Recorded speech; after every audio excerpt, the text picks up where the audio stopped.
Hey there, Yellowpath. Hope business has been going well. Well, if it isn't Mualani, back from the pilgrimage? That's right. Didn't make the cut this year, though. Well, it wouldn't be a competition if everyone got to win. So what'll it be today? Here, it's all on the list. Quite a sizable order, as you can see. So, can we expect a discount? Wow, that is a large order. What's it all for? A party? That's right. Keep this between us for now, but we're throwing a hot spring party for Auntie Atea. Wait, you're saying she can go in the hot springs again? That's great news! How about this? You can have the decorations on the house, and I'll give you 20% off the cloth and wood. Come on, I know you can sweeten the deal. That pile of wood's been sitting there since I left for the pilgrimage. At this rate, you need to get rid of it or it's gonna go moldy. All right. Such a handful. Just give me a moment while I pack all this up for you. Wow, that was amazing, Mualani! All in a day's work. By the way, Yellowpath, are these 2 stones for sale? Interested? They won't come cheap. I'm not planning to haggle this time, I promise. Package them separately, would you? Nope. Kachina likes shiny little trinkets, so whenever I come across something like that, I always buy it for her. I'll hold on to them for now. It'll be a nice little surprise for her when she returns victorious from battle. I'm sure she'll like it. All right, that should be everything. If you could just double-check, make sure nothing's missing. Let me see. Huh? What's this crate of juice doing here? That's on the house. 7 years ago, when the Abyss attacked our tribe, Atea saved my brother's life. She never asked for anything in return, but I could never forget what she did for my family that day. So, send her my regards, would you? And have fun! Oh, we will. It's gonna be a party to remember. Thanks a lot, Yellowpath. Well, that's our shopping done. Let's head back.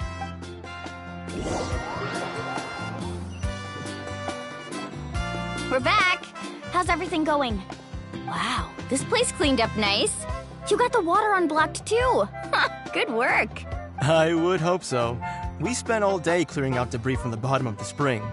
Did you guys get everything? Oh, we brought back tons of stuff! We set it down near the cave entrance. All right then, roll up your sleeves, everyone, and let's get back to work. Actually, why don't you 2 take a break? I'll handle it from here. Traveler, mind lending me a hand? So, I was brainstorming on the way over, and I'm thinking we could draw something on the wall over here, and the snacks and drinks can go over there.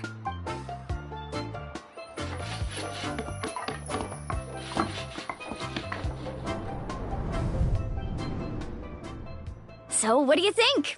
Not bad, right? It looks amazing! Paimon had no idea you were such a great designer! Well, I'm usually the one in charge of the family store, so I'm pretty good at things like renovation and organization. Not to mention, this was totally a group effort. Still, I didn't expect it to take quite this long. Guess it's too late to invite Auntie Atea over, huh? Yeah, tonight's definitely not gonna work. Chief Amina set up those patrols to guard against the Abyss, and Atea volunteered.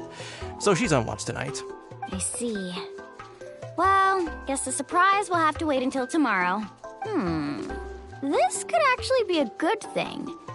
She can relieve all the exhaustion of keeping watch all night by soaking in the hot spring. Ha! She's gonna love it. Well, let's call it a day then. Traveler, Paimon, you must be tired too. Come on, I'll take you to the inn.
A hot spring is a harbor. It's not juvenile at all.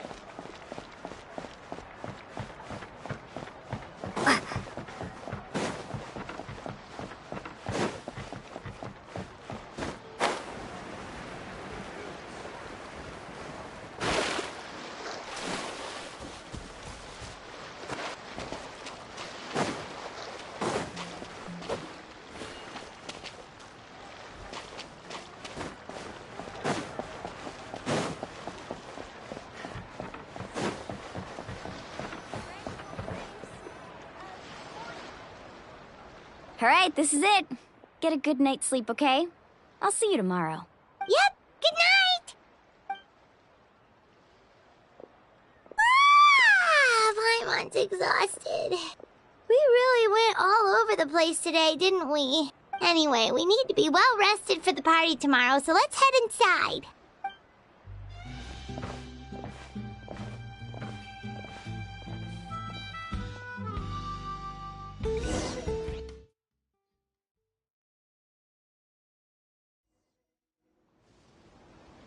To arms, everyone! To arms! Why now? Hi? What's with all the noise? Traveler, Paimon, wake up! Mualani? What's going on? Where did all these monsters come from? It's the Abyss. Our patrols are trying to drive them back as we speak. Come with me. I'll take you somewhere safe. Mualani, a little help over here. We can't hold them back much longer. One moment. I'll be right there. Couldn't have said it better myself. Hang in there. We're here to help.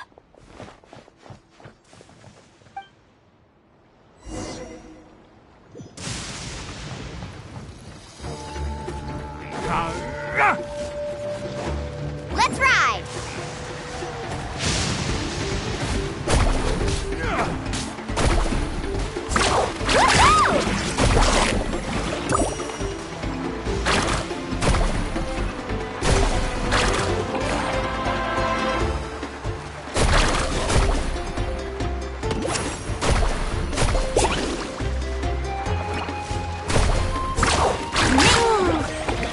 Contaminated by the Abyss? No, they are the Abyss. Destroy them!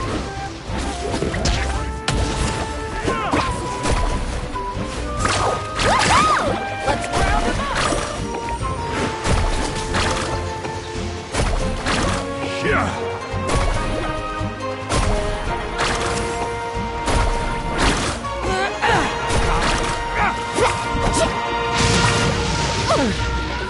Thank you. I'm alright. Go help the others. I almost died. Action epic wave! Whoosh! Carving wave! Right here!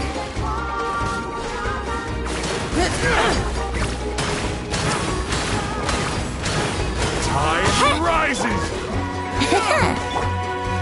Let's ride! Right here!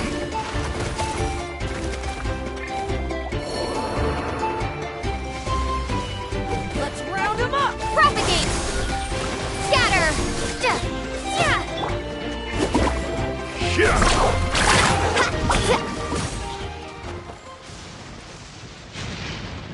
We've cleared over here.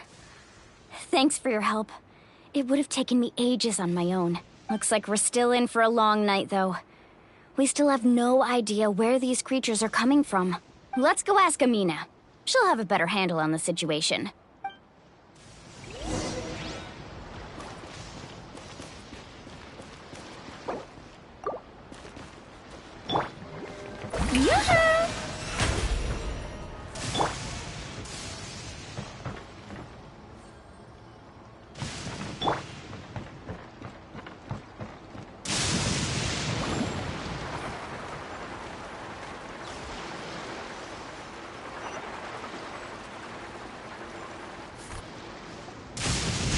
Amina!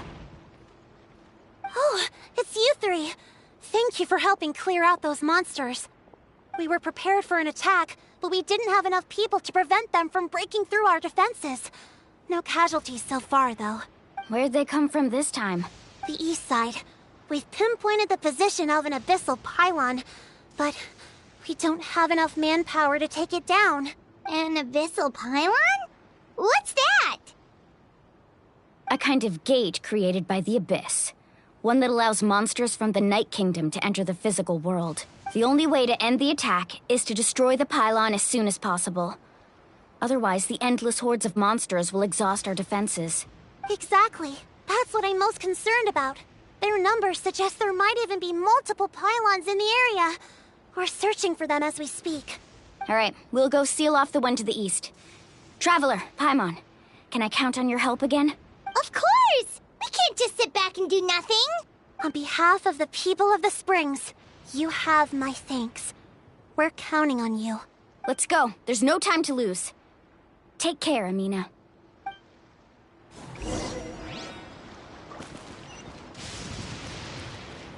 Faster!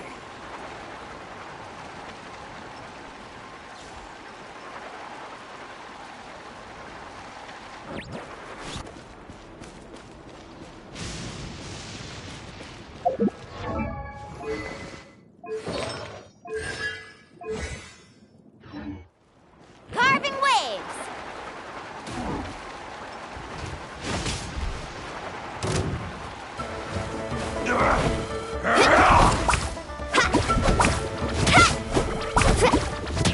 Need a surf? Let's ride! Woohoo! Surf's up! Out of the way or get blown away! Thank goodness you were here. Off we go. Need a surfboard? Faster! Lualani, is that the pylon? That's it, all right. Come on, let's get rid of this thing.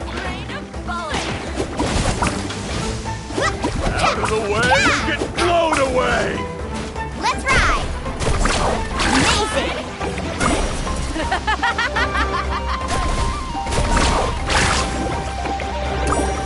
Off we go. Ha! Ho! Cha! Ho! Cha! Woohoo!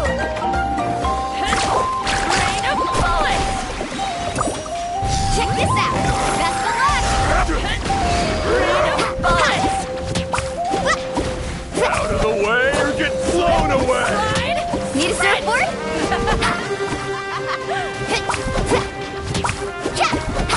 The pylon! It's over there! Hurry!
it, right? I don't see any more monsters, so... Looks like we're in the clear. Do these attacks happen a lot?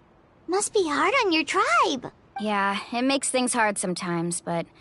That's how our ancestors have always lived. Besides, the Abyss doesn't care how difficult our lives are. Fighting back is the only option. Come on, we should head back. Huh? What are you looking at? Is there something over there? You're right. Mualani, look! They're coming from that direction! Wait, that area looks kind of familiar. What? How unlucky can we get? We just finished the renovations. We probably don't have any reinforcements over there, so it's up to us. Let's move! Huh? Seems like the monsters are decreasing in number. Come on, everyone, keep it up!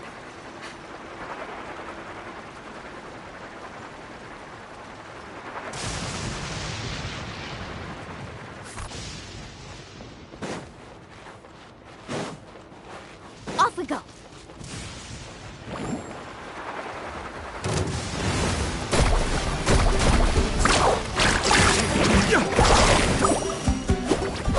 Need a surfboard?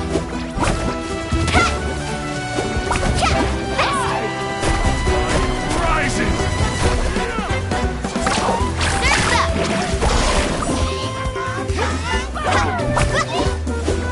Off we go! Let's ride! Amazing! Let's shred, Sharky!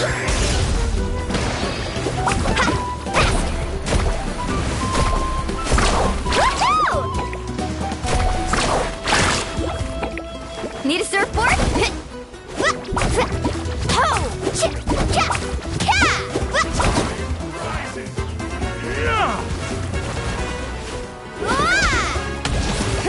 Boom! Let's ride! Surf's up! Oh!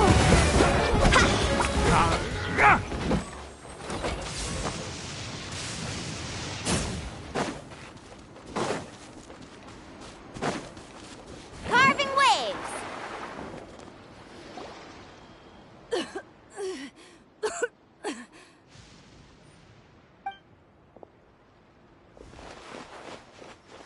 Ateya, what are you doing here?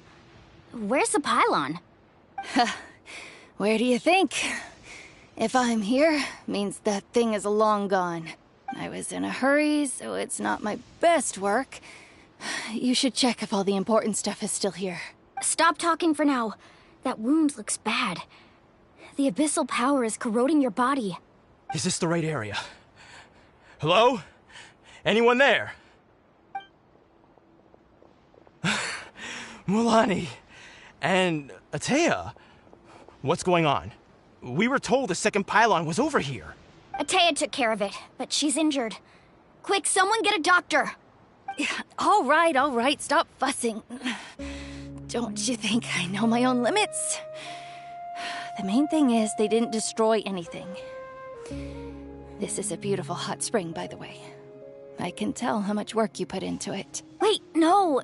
This was meant to be a surprise. For me, right?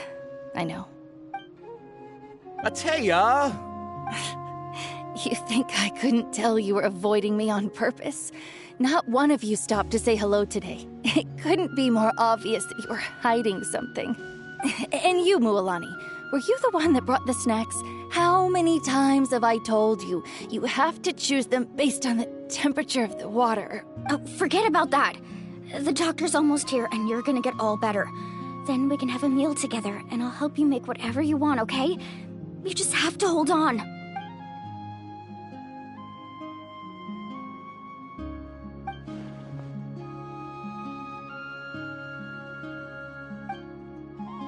The impurities and the elemental energy we embody repel each other.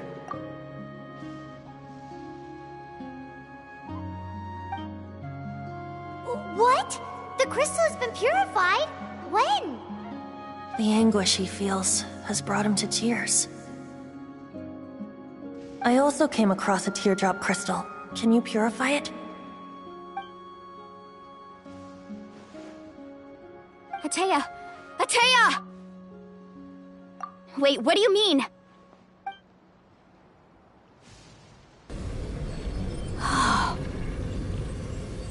What is this?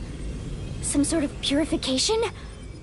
The abyssal power, it's being cleansed away! How can that be? I never knew that was even possible.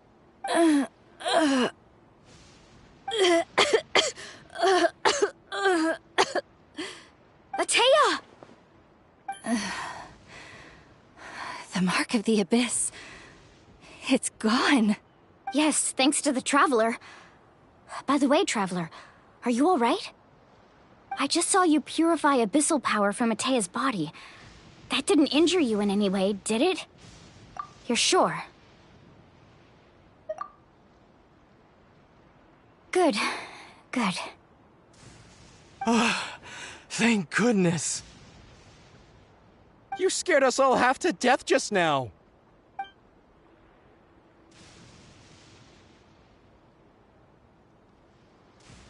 All right, everyone, head back and get some rest. We'll meet here tomorrow. We'll celebrate Atea's recovery and our triumph over the abyss. And most importantly, we'll show the Traveler and Paimon how grateful we are for their aid. Let's make it an occasion to remember. Dismissed! Got it! Got any other secret powers I should know about? But seriously, you really came through for us tonight, so thank you. Paimon almost forgot you had that ability. You used it back in Mondstadt to cleanse Dvalin's tears, didn't you? That was some quick thinking, Traveler. Huh? You look like something's bothering you. What's wrong?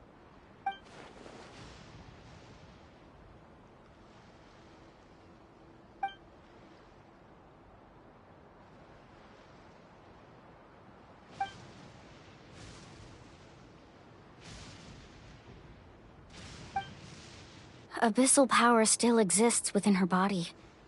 Immersing herself in hot water would accelerate the corrosion of her internal organs and the progression of her illness.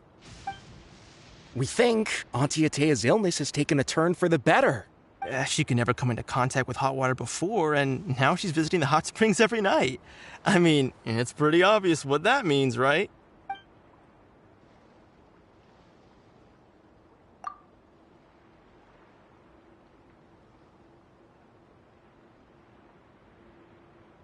Hello? Traveler?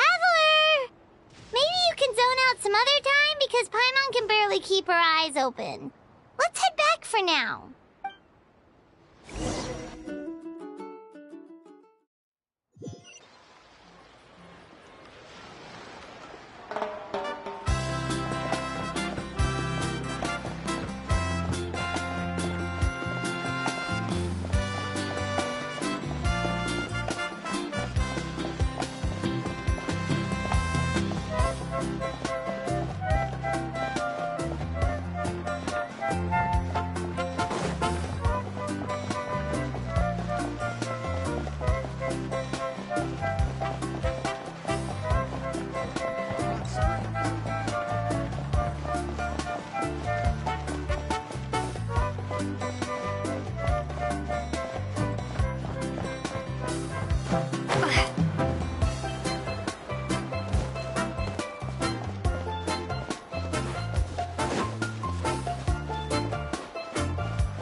Not interested in hanging out with the other kids?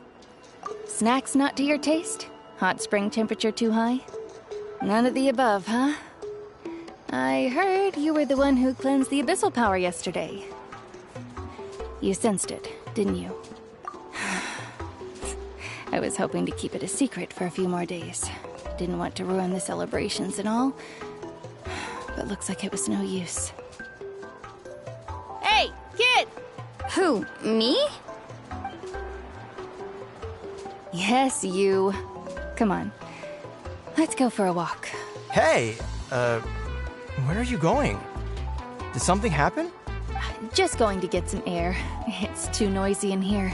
You have fun. We'll be right back. Oh, and there are extra snacks in that box over there if they need replenishing. Baked them all fresh this morning. All right, sounds great.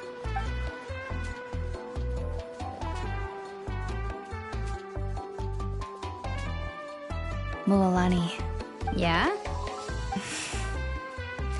you've gotten so tall. You know that. Feels like just yesterday you were that rambunctious kid causing trouble all around the hot springs. It's like all that time passed in the blink of an eye. Tell me, how are your parents? They're away on business. Seriously, Atea, what's going on? You're acting strange.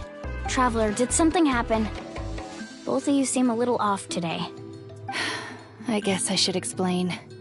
I wasn't visiting the hot springs because I was getting better. And that pylon yesterday, I didn't go face it by myself because I was reckless or too anxious to wait for reinforcements. It's because my body isn't going to last much longer. Your friend saved my life in that cave. And because of that, I got to enjoy this celebration with you all. But I'm just a few days shy of the end. The hot springs, I'm just trying to enjoy them for as long as I have left. Oh. Mualani? That better not happen again, whether I'm here to catch you or not. That's what you said back at the artificial spring. I had a bad feeling then, but I didn't want it to be true. I wanted to believe you were actually recovering. You want to know something?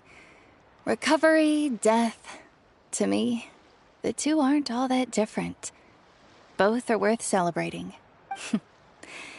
You've never been resurrected, so you might not understand. But Death and I, we're old pals by now. There's nothing sad about being reunited with an old friend. I lived with regret for a long time. Regret that my illness meant I could no longer take to the front lines, especially as our nation slid deeper into crisis. But yesterday, I was finally able to let go of that regret. Not only because I found the strength to fight the abyss, even at the end of my life, but because I got to see you in action, Mualani. Seeing you out there, it made me realize that I don't need to worry about our tribe or our nation's future. You have the capacity to bring us all together. Even if I was never injured, old age would still take me one day. But I've done what I needed to do. The future is in your hands now. Just remember, whether in life or death, I am always with you. I understand. Seems like you've given this a lot of thought, Atea. Thank you for telling me all this. I'll do everything in my power to protect our tribe, our nation, and live up to the example you set for me. Good. Oh, and if any of you have the chance to meet with the Archon, could you give this to her for me? A talisman I've carried with me my whole life. It may seem strange to say while I'm still alive, but just think of it as a relic I'm leaving for her. It's brought me good fortune in battle. Even after I became too sick to fight, I never took it off. Just tell her it embodies fond memories and my strength of will. She'll know what I'm trying to say. Don't worry. We'll make sure she gets it. All right. That's all I wanted to say. Let's head back to the party. No use spending what little time I have left being sad.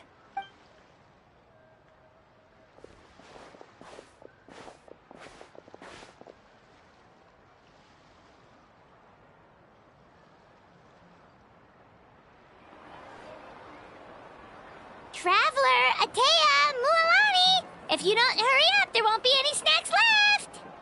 Excuse me, what did I say about bathing in the hot springs on a full stomach? Hey, are you listening to me?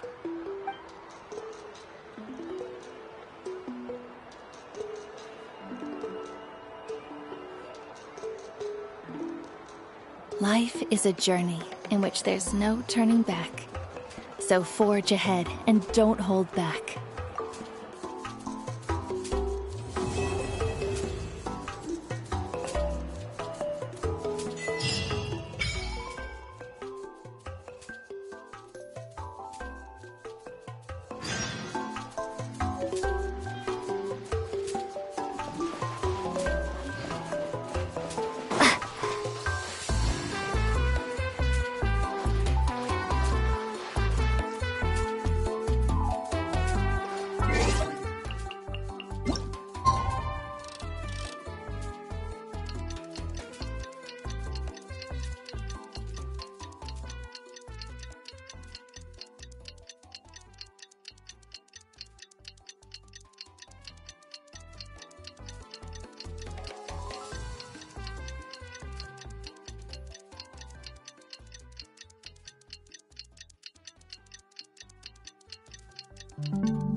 Like a whole new Paimon after those 2 days in the hot springs.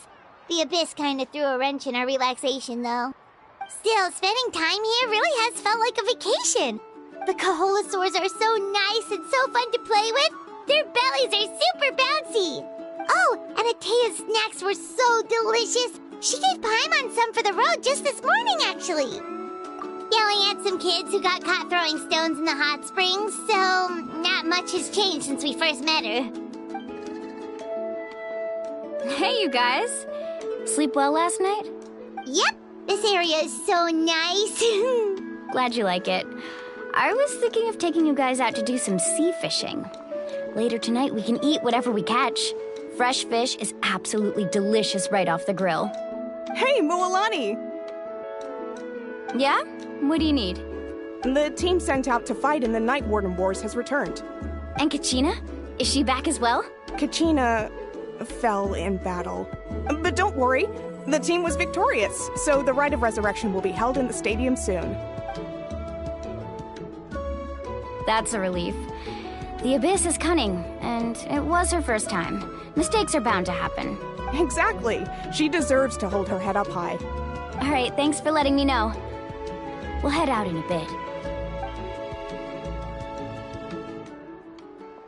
Jeez, she sounded a little anxious there. Had me thinking it was bad news for a moment. Mualani, you said the Abyss was cunning just now, but it seems like the Abyss just wants to destroy everything. Like, think about all those monsters that attacked your tribe. If there really was some sort of cunning plan, wouldn't it make more sense to send them to attack Kachina and her small team? Not that Paimon wants them to be in any more danger, it's just... Relax, I get it. The Abyss is difficult to understand, that's for sure. At a glance, it certainly seems like the only goal is total destruction. The Abyss isn't a living entity after all, so what capacity for logic or planning could it possibly possess? But through our long history of fighting the Abyss, we've realized things aren't quite so simple. 500 years ago, the Abyss invaded Teyvat. You know about that, right? That's right. Conria suffered greatly during that time. But so did every other nation in Teyvat. And Natlan was the worst affected of all. It took the combined efforts of the then Pyro Archon and heroes from every tribe to finally repel the Abyss. Even so, the effects of the invasion lingered for hundreds of years, only able to be reversed little by little. Our tribe's waters were contaminated. The Children of Echo's territory was overrun by dangerous sludge surging from underground. Unrelenting black winds tore across the lands of the Flower Feather clan. It was like each disaster was designed for a specific tribe. Exactly. We once thought that the Abyss's desire for destruction was a sort of primal instinct, but its methods are, in truth, marked by intelligence. We now believe the Abyss has invaded the Night Kingdom, and has the capacity to read the memories of this land at any given moment. And that's how it became so dangerous and cunning. Almost like it knows you inside and out. Yes, and that's why we've been unable to fully eradicate it, even after all this time. Luckily, the problems left behind by the Abyss have been successfully addressed by the various pyro archons we've had over the years. Now every tribe is prospering and things are looking up. I mean, just look at what we managed to do a few days ago. We totally fought them off.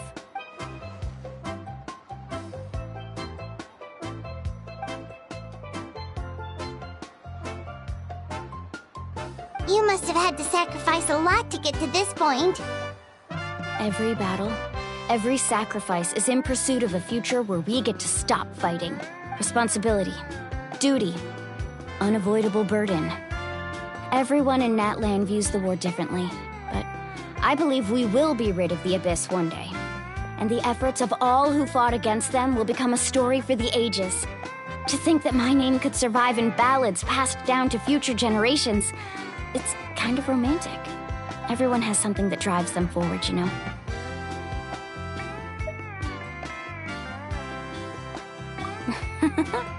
Be my guest. Heroes are always welcome in Natlan. Anyway, let's head to the stadium. Our fishing trip can wait until Kachina's back with us. The sea's not going anywhere.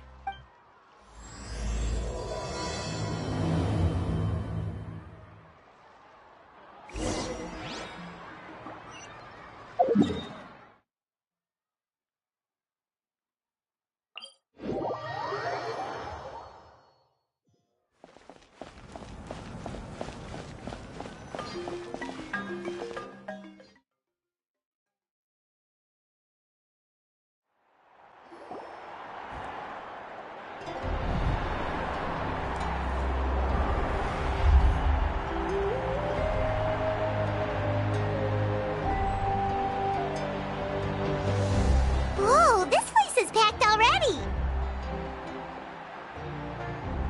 Of course. No one's gonna miss out on the chance to welcome our heroes back from battle. It's their moment of glory. Kachina's gonna be so flustered. She's never had this many eyes on her before.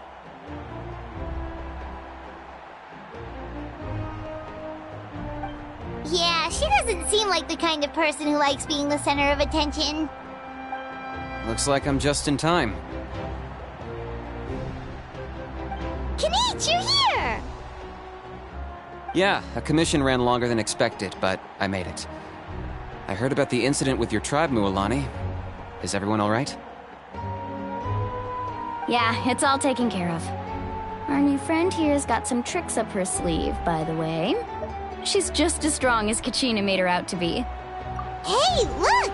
Is it about to start? That's right. Someone will come out and recite a eulogy, and then we'll sing the Ode of Resurrection together. Come on, let's find a spot with a good view. When the singing starts, just follow my lead and you'll be fine. Let's go somewhere higher up so Kachina can spot us.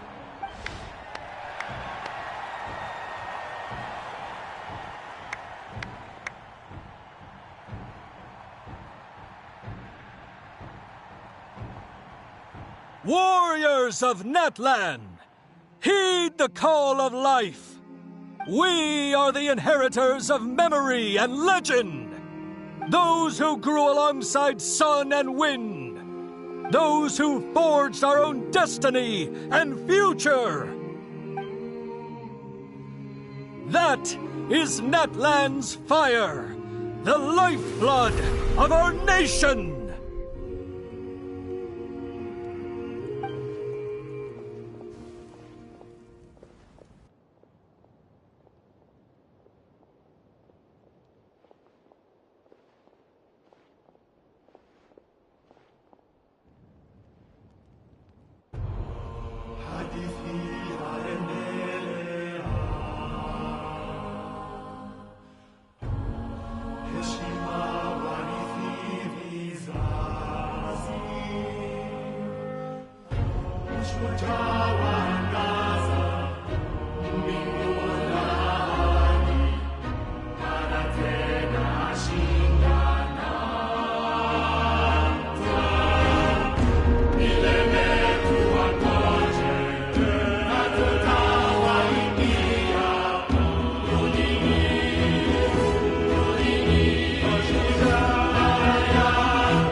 I could not find Kachina within the Night Kingdom, or locate her ancient name. What? What does that even mean? Usually once the ode is complete, the Pyro Archon and resurrected person will emerge from the flames. But something went wrong. What's going on? This has never happened before. Well, I think it's pretty obvious. Clearly, the team sent to fight the Abyss didn't win after all. Think about it. The Ode rekindles all victors. We've witnessed it countless times. Since the Archon couldn't find Kachina in the Night Kingdom, that must mean there's more to this victory than meets the eye. Hey! You just haven't gotten over the fact that Kachina beat you in the pilgrimage! Pathetic. The both of you. Your wild guesses are misplaced. We completed our mission. Maybe you did, but who's to say whether that little girl even contributed at all? Maybe she got scared and ran off. Why would the YUB recognize someone like her, even if she was on the winning team? How dare you insult a hero of Natlan like that? Kachina sacrificed herself to repel the Abyss. She doesn't deserve to be subjected to your vile rumors when she's not even here to defend herself. Calm down, Mualani. There's no point arguing with the likes of them. I can't just sit here and let them slander her like that. To insult a hero of Natlan, the person actually has to be a hero. You... Think about it, everyone. Who do you think is really at fault here? A girl who never should have even gone to war? Or the great Pyro Archon? Why would the rules of our nation suddenly stop working? That's true. If she wasn't revived, it must mean she failed to achieve victory. Maybe the YUB interpret victory in different ways? I mean, that girl didn't look all that strong to me.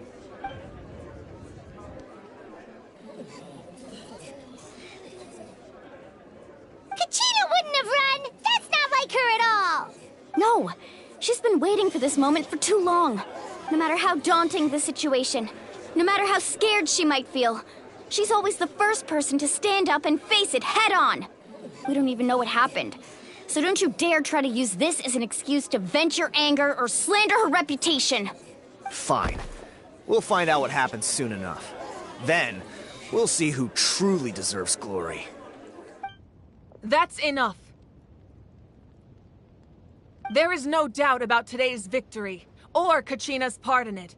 She is a hero worthy of our admiration and celebration. However, the failure of today's ceremony is undeniable. Kachina has not been rekindled, and I offer you all my deepest apologies as I continue to investigate this matter. To prevent further casualties, I have decided to suspend the pilgrimage until this matter is resolved. What? No one is all-knowing. No one is infallible, not even myself. But doubt is a means by which we seek the truth, not a weapon we wield against others.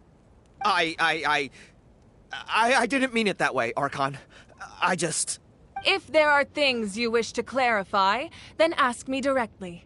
Doubt my answer if you wish, but now's your chance. You have concerns? State them. No, of course not. Even though I have said nothing to change your mind, then it would seem the truth never mattered to you at all. That guy doesn't even have the courage to answer the Pyro Archon's question. So much for all that glory talk earlier. I have a question, Archon. My friend Kachina. Do you have any idea where she is? It's extremely important to me. I know you said you were investigating the situation, but I'm sorry, that's not enough. I've already shared everything I know. If you want to learn the truth and rescue your friend sooner, you should join the investigation. So, what do you say? Of course I'll join. In that case, come see me in the speaker's chamber. We should join them. Oh, and if it's not too much trouble, could you drop by as well, Traveler? I'd like to have a chat. Rest assured, everyone, I'll keep the tribal chiefs informed on the progress of the investigation. Once again, I apologize for the outcome of this ceremony. If there are no further questions, let's part for now. Did she just ask us to come along? I believe she did. Let's go. I'd like to know what's going on myself.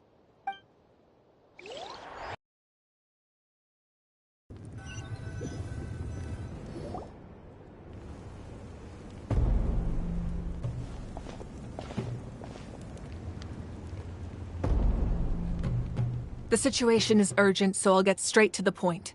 Kachina is undoubtedly a hero of Natlan, and I'm deeply sorry this happened to her. There's been unrest in the Night Kingdom, but I don't know what's causing it. As a result, I've been unable to track down her location. Until we find and address the cause of the unrest, the Ode of Resurrection will continue to be ineffective. And that means Kachina won't be able to come back? That's correct. Not until the problem with the Night Kingdom is resolved. How long will that take? It's hard to say. Kachina always dreamed of fighting the Abyss, of doing her part to defend Natlan. She wasn't afraid of death because she knew, if it came down to it, the Pyro Archon would be there to bring her back to life. Whenever we sat down together, exhausted from training, she would always hum the Ode of Resurrection. She was supposed to come back to us. We were supposed to hug her and celebrate with her and share her joy. We supported her every step of the way, but what are we supposed to do now? Sit peacefully and wait for her return? Lose ourselves in grief over her death? Tell me, are we her friends? Or her murderers? That's not fair, Mualani. It's all right. I understand your rage and your grief. Kachina's life means a great deal to me, Mualani. Believe me, I want to bring her back as soon as possible. I would give you that peace of mind if I could. But please, hear what I have to say so I can at least give you a broader picture of the issue we are now facing. Considering the recent attack on your tribe, I believe the Abyss has found a new means of undermining the rules of our nation. You mean? The Sacred Flame. The foundation of our resistance against the Abyss. If we continue to hold the pilgrimage and send teams to fight the Abyss, there will likely be more casualties. But if we stop altogether, the Sacred Flame will only grow weaker. The Abyss will scale up their attacks, and the tragedy we saw with the people of the Springs will only be the first of many. If we compare the two choices, the former seems to be the lesser of two evils. Sorry, I know that may sound harsh, but I bear the name Malipo. Weighing the costs is my duty. The raw truth can be cruel. But we need to understand it if we want to approach this rationally. But what would you say, Mualani? This is personal for you, and unlike Kanich, I dare say it's not a simple case of weighing up which course of action is less painful, is it? No. I can't choose between them, and I don't want to. Saying that one is preferable over the other is disrespectful to the people who suffered. You're saying it doesn't matter whether I suspend the pilgrimage. The consequences will be equally painful. Yes. What happened to Kachina breaks my heart. But I couldn't bring myself to sacrifice other people for her sake. And that is the crux of the problem. It's not simply a matter of choosing the lesser of two evils. Either way, there will be people who suffer. And the end result will be the same. Belief in the pilgrimage will waver. Once doubt has crept in, the people will no longer unite in battle against the Abyss. And that is exactly what the Abyss wants. Their ultimate goal isn't to break the rules that make the Ode of Resurrection work. It's to destroy the people's faith in them. To prevent what happened to Kachina from happening to anyone else, we need to suspend the pilgrimage. So that is my current plan. And in the meantime, I've made efforts to strengthen each tribe's defenses. Then, we have to find another way of strengthening the Sacred Flame to keep the Abyss at bay. This won't be easy. I'll need time to figure out the best approach. I understand your anger, Mualani, but I hope that provided some clarity, at least. Wow. Hyman thought things were gonna get heated for a second, but the Pyro Archon took the time to explain everything so patiently. I owe you an apology, Archon. I let myself get carried away earlier, and I'm sorry. You're right. We need to focus on finding solutions. We could always hold the pilgrimage without sending a team to fight in the Night Warden Wars. That way, we would still be able to fuel the sacred flame. I've considered that, but the two events have nearly always been linked. Without the chance to fight the Abyss, pilgrimage rankings lose their prestige, and competitor numbers will drop. With fewer participants, the amount of contending fire produced will decrease, and the vicious cycle will continue indefinitely. So, essentially, the Abyss has taken Kachina hostage. You've learned about the concept of ley lines during your travels, yes? The Night Kingdom is something similar. Staying there for a short period of time shouldn't have an effect on the person. But with the Abyss in the picture, it's a different story. Your sense of self will be devoured, until eventually you become one with the Sea of Souls. Imagine pouring a cup of water into a rushing river. You can try to scoop up another cup, but there's no chance it will be the same water you had before. I won't sugarcoat it. That is the danger Kachina is currently facing. Just like you said, Archon. Both of these problems need to be addressed. You can focus all your efforts on dealing with the Sacred Flame. I will go search for Kachina. The Abyss poses the same threat to you as it does to her. It is very possible you will not return. Knowing that, do you still choose to go? Kachina's waiting for us to rescue her. That's all that matters. I failed to protect her during our campaign, but I can make it up to her now. I choose to go as well. Traveler? What do you think? Understood. Then I'll support you in any way I can. The Masters of the Nightwind have a technique that can extract an ancient name from the ley lines. If we can find Kachina's ancient name, I can use the link between them to pinpoint her position within the Night Kingdom. Then comes the hard part. You need to visit the Night Kingdom in person and rescue her. But isn't the Night Kingdom a land of souls? Can we even go there? Under normal circumstances, only the consciousness can enter. But there is a way to go there in person. However, know that the Night Kingdom will attempt to repel you, and the Abyss certainly won't leave you be. That's fine by me. Same here. Fighting the Abyss is nothing new for me. So, Paimon's the only one who's scared? Well, if you're going, Traveler, Paimon's going too. Citlali of the Masters of the Nightwind once created an artifact that can be used to communicate with the Wyab. We call it the Spirit Speaker Stone. It was originally used as a ceremonial artifact wielded by the tribal chiefs. But that spiritual quality also means it can be used to search for an ancient name. That was the artifact I delivered to the Scions of the Canopy a few days ago. Didn't think I'd be hearing about it again so soon. Thank you so much for your help, everyone. Your thanks are unnecessary. I will offer you whatever aid I can, but your fellowship and courage are what will truly decide the success of this operation. Besides, you're the ones helping me. I can only focus on one thing at a time, after all. Traveler, I certainly didn't expect our first conversation to be so serious. I've heard all about your accomplishments. Ever since you arrived, I've been hoping to meet you and offer you Natlan's highest level of hospitality. Why? Why? Is that not what happened in the other nations you visited?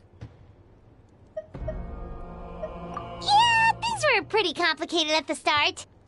And, in the middle. But our reputation's solid nowadays. That's more like it. After all, I've heard you're someone who transcends fate. Perhaps even more than you can imagine. But we can talk about that some other time. Ideally, this would be the perfect night for a drink and some musical ambiance. But there are important things to be done. Oh, I almost forgot. Atea was wounded in the fight against the Abyss. She wanted us to give this to you. It embodies fond memories and my strength of will. That's what she asked us to tell you. She said you'd know what that means. I didn't think this day would come so soon. The flames of her life force. I can feel them flowing within the talisman. If things were different, the two of us could have enjoyed the hot springs together while she gave this to me in person. We're supposed to be hot spring buddies after all. But don't worry.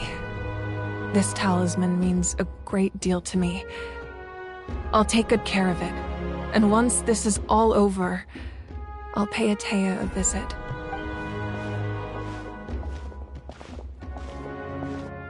You said you didn't want to jeopardize the production of Contending Fire. But that's not at all why you decided to suspend the pilgrimage, is it? You're right. Even now, the production of Contending Fire is far from sufficient.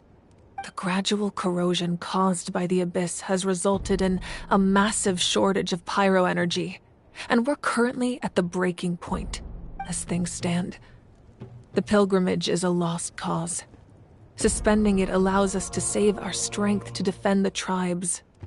The Abyss has brought catastrophe to Natlan, and Kachina's disappearance in the Night Kingdom is a direct consequence of that.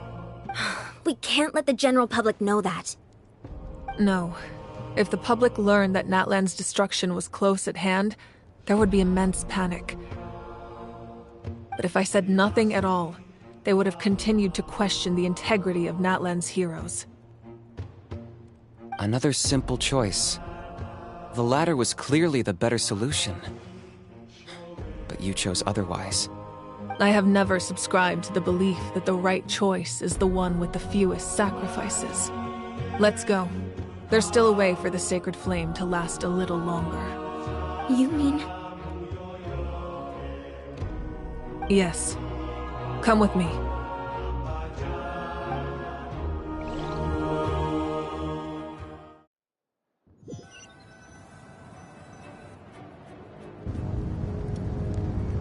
The sacred flame must never go out. Not only does it strike fear in the Abyss, but it's also the pillar of Natlan's stability. So until our heroes are ready, I will sacrifice my power to keep it burning. But that can only last so long. I think we should focus on the remaining ancient name-bearers. Don't let desperation cloud your judgment. Those chosen by the Wayab have already embarked on their destined path. It is for them to decide how that journey ends, not us. All we can do is support them. Even so, for you to make this sacrifice, it's not right. If not me, then who? No other is capable of sustaining the sacred flame. I possess great strength, but I'm not above my people. This is part of my duty.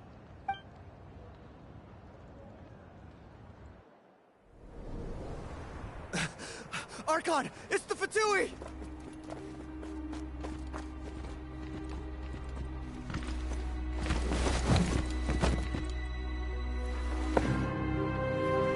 The Archon of Natlan. A force to be reckoned with.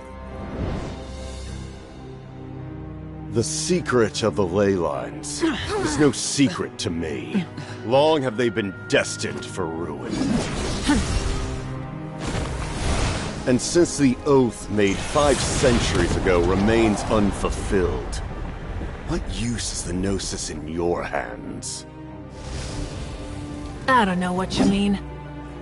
But it sounds like this is about more than the Tsaritsa. In times of crisis, someone must pick up the mantle of salvation.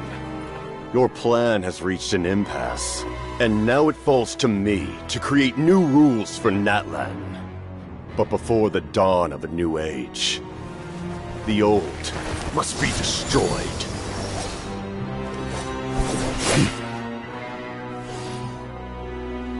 I assume that's the end of your speech?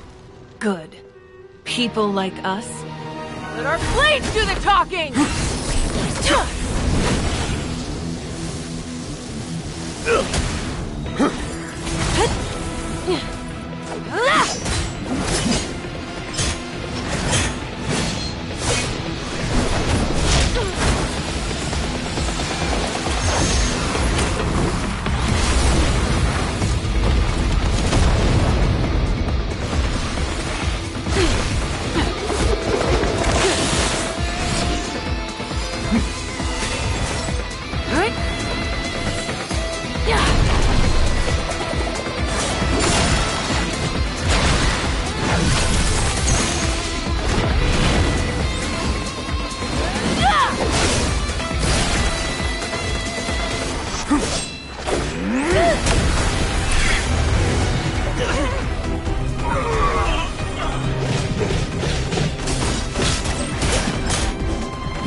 Masters of the Night Wind.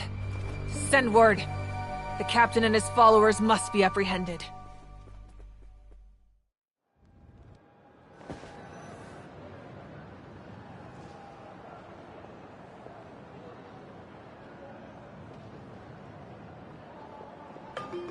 Are you alright, Archon?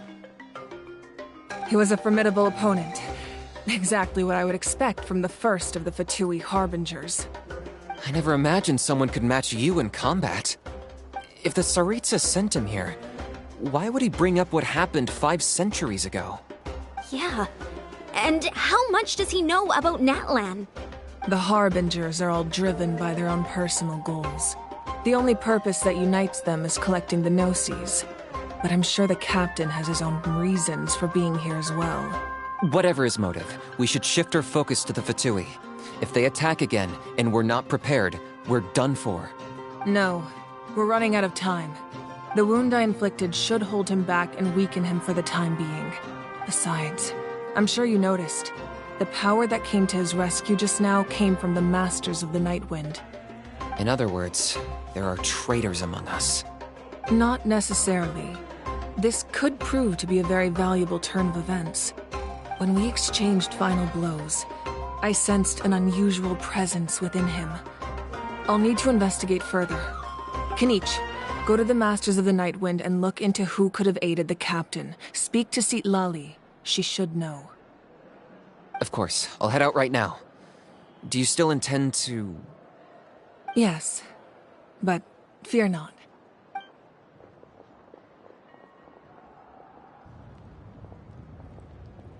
Natlan's strength has never rested solely in its Archon.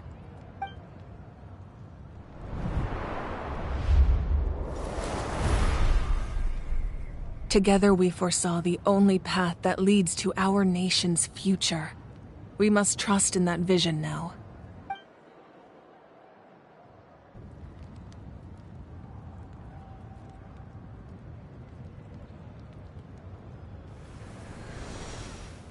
Is everything okay, Archon?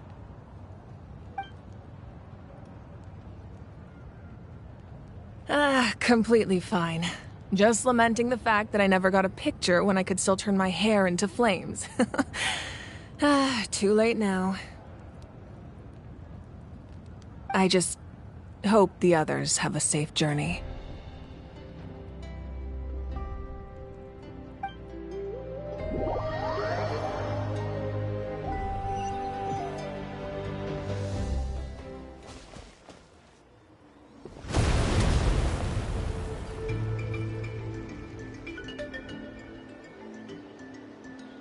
What's happening at the stadium? Did something explode? It feels like the Archon unleashed her power. She must be fighting a formidable opponent. Should we go back and check what's going on? Have faith in the Archon. She wouldn't lose in a one-on-one confrontation. Once we find Kachina's ancient name, we'll head right back. Okay, let's just keep climbing. Emon really hopes nothing goes wrong.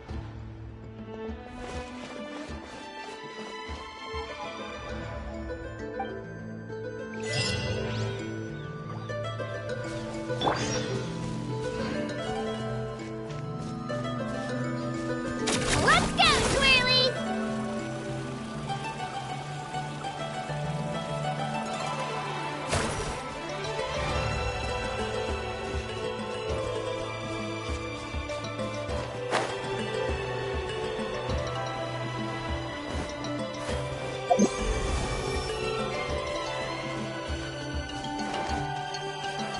Shockwave!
Brace yourselves.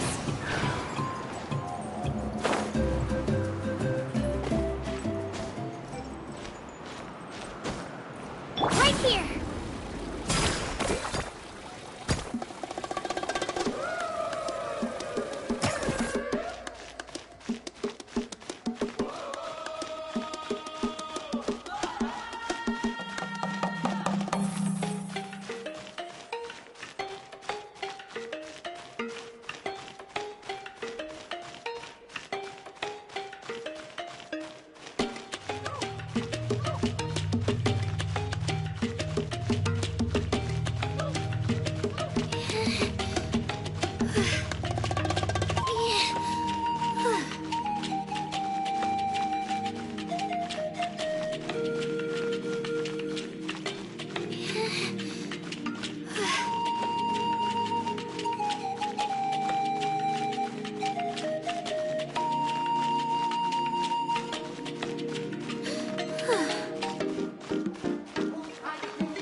Let's go, Twirly!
Come on! Show me your courage! Stick around! Out of the way or get blown away!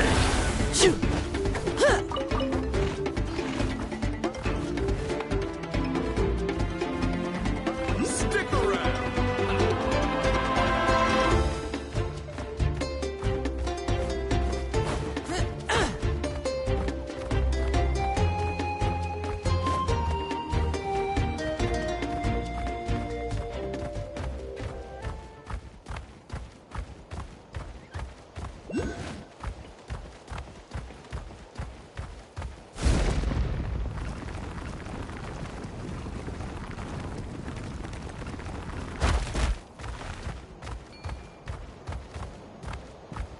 Word to the wise.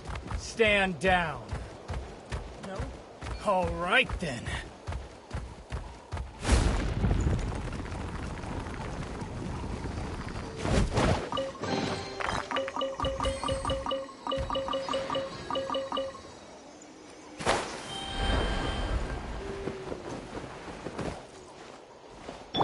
Here we go.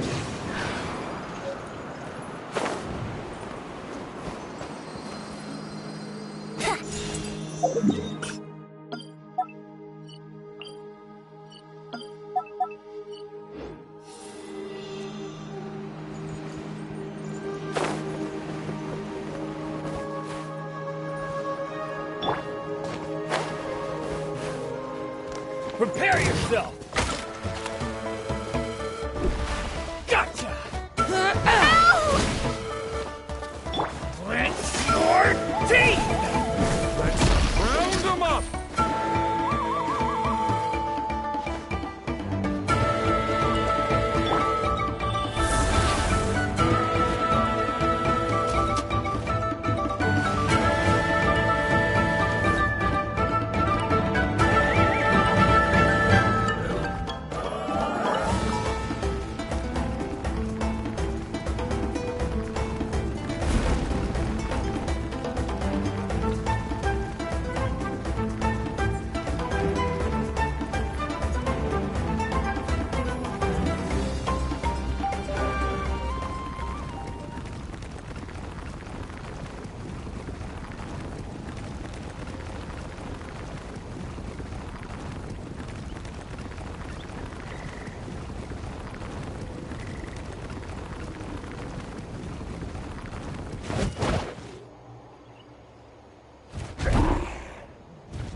All right, let's finish this Prepare fast. yourself! Gotcha!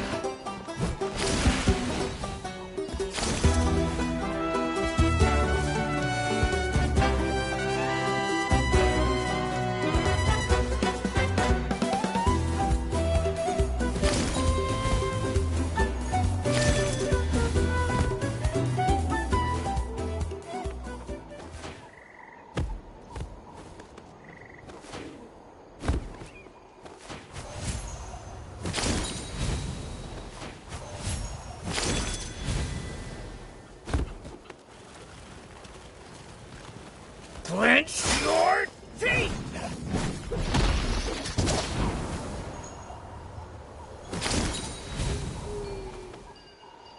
Gotcha!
Strike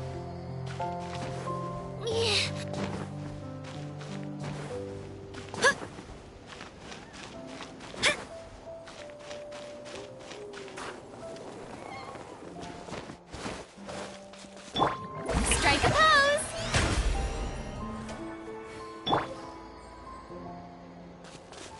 Let's go, Twirly!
That's Wyna, the tribal chief.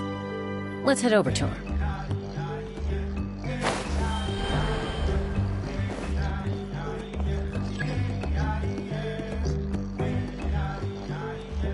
Chaska. Nice to see you again, Wyna. I'm afraid we don't have time for pleasantries, so I'll get right to it. We're here for the Spirit Speaker Stone. Whoa, hold on a second. At least tell me why you need it first. My friend Kachina is trapped within the Night Kingdom. We need the stone to find her ancient name and rescue her. Rescue her? From the Night Kingdom? That's right. I'm sorry, but someone needs to tell you what you don't want to hear. Going there, a mature warrior would never make such a foolish decision. The nature of battle is unpredictable. You never know how it's going to end. Losing a friend is tragic, but when that happens, the best thing you can do is focus on how to prevent further casualties. I appreciate what you're trying to say, Chief Wyna. But if the price of maturity is abandoning a friend in need, I'll choose foolishness any day. If Kachina's still holding on, then so will I. I thought you might say that. Is something wrong, Wyna? This doesn't seem like you. Life isn't complete without taking risks. That's always been your mantra. It's nothing. The Night Kingdom is a dangerous place. Can't blame me for checking if you were up to the task. If you're that determined, far be it from me to stop you. Here's the stone. Keep it safe, okay? It's not like we have a spare. Thank you. Huh. Seems like you two go way back. But aren't you from the Flower Feather Clan, Chaska? Oh, Chaska's a peacekeeper, so she's famous throughout the tribes. She's always the one people call to resolve conflicts, so we slowly got to know each other that way. Her younger sister Quichi's always hanging around our tribe, too. She's helped us out a lot in the past. Oh, you have a younger sister? Yes, I'll introduce you to her sometime. But let's get back to business. Wyna, how do we use the stone? As you probably know, your intended destination is completely different from the real world. The Night Kingdom is like a river flowing with concepts, and the ancient name you seek is like a tiny fish swimming downstream. In that sense, the stone is like a fishing boat drifting down the river, but the boat alone isn't enough. You need a fisherman experienced enough to steer it in the right direction. We couldn't do that ourselves? With a little practice, I'm sure you could. You have the strength and the talent. If you want to make sure this works, though, I could recommend someone to you. Who? Vichama, a legendary warrior and scout from our tribe. He's got a keen eye and a well-honed intuition. Even his ancient name means to seek. If you're fishing for a name, you're gonna want him on the boat. Vichama? Why does that name sound familiar? He's one of Auntie Atea's hot spring buddies. I've heard stories about him. Where can we find him?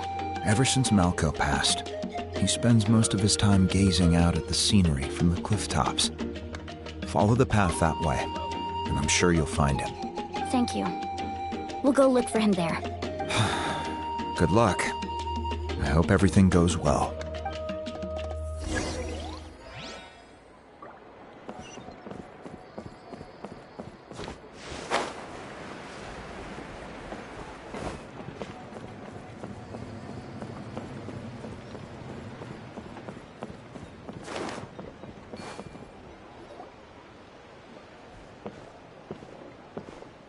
Someone admiring the scenery from the cliff tops. Ah! That must be him! Hello there, are you Vichama? That's me. Did you need something?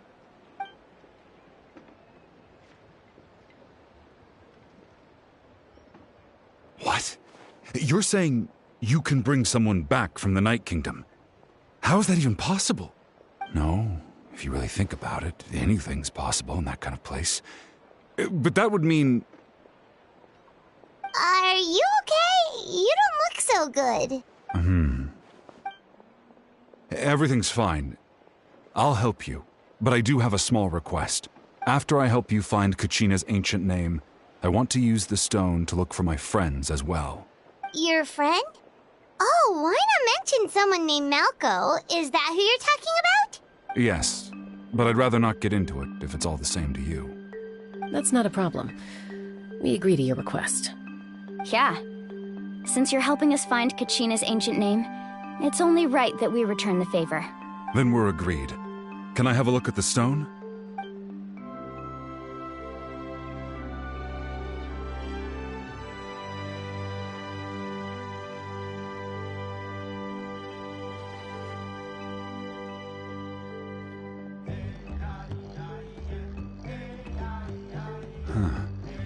I see. From what I can tell, it functions almost like an abyssal pylon. Both connect the Night Kingdom to the living world. Once the connection is established, the abyss will come surging through the opening like a predator honing in on the scent of blood. So we have to be sure not to use it in a tribal settlement. Wow, you got all that just from looking at it?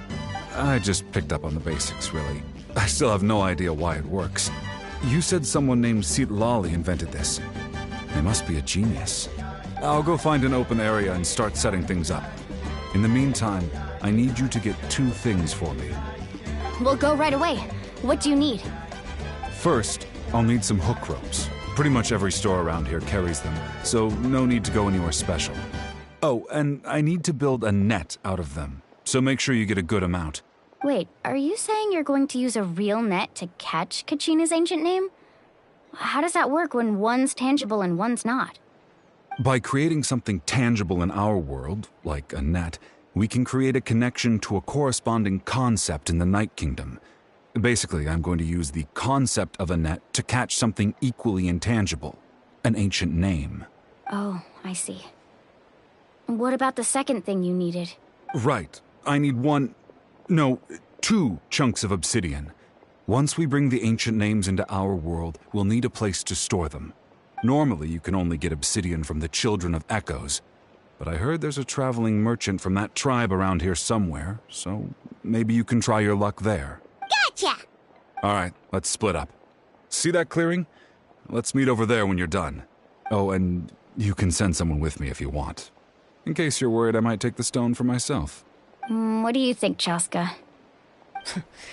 There's no need. Lena spoke highly of you. That means you're trustworthy. I appreciate it, even though that doesn't mean much to me anymore. Anyway, it'll take some time to set everything up, so no need to rush. I'll see you in a bit.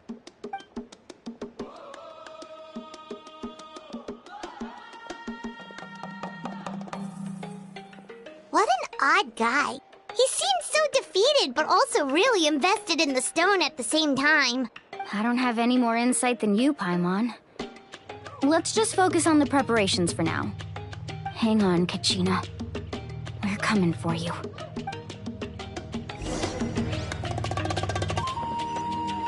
Watch your footing. And the sky, too, while we're at it.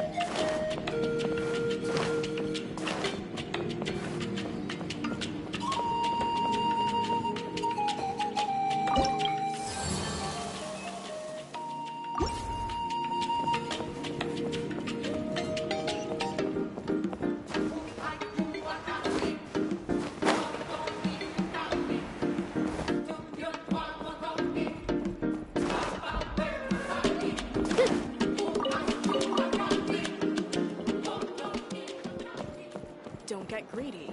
The goal of rock climbing isn't to climb faster.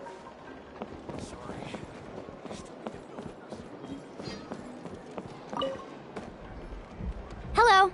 Do you have any hook ropes for sale? Hook ropes? As in rock climbing equipment? Yes. How much for your whole stock? Oh, the whole thing? Let me see.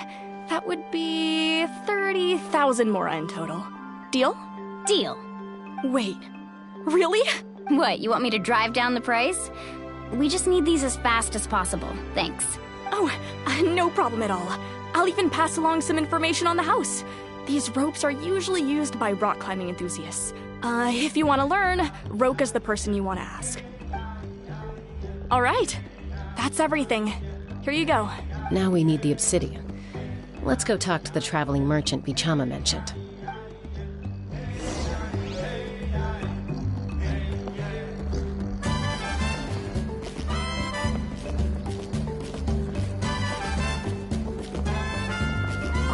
anything else I can get you?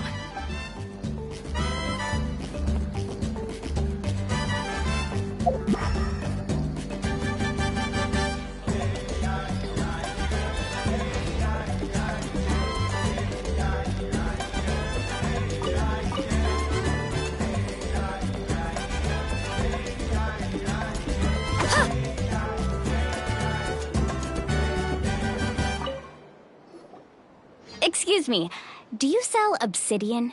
Why, yes. I've got a chunk for sale right over there. Perfect. Is that the only one, though? We actually need two.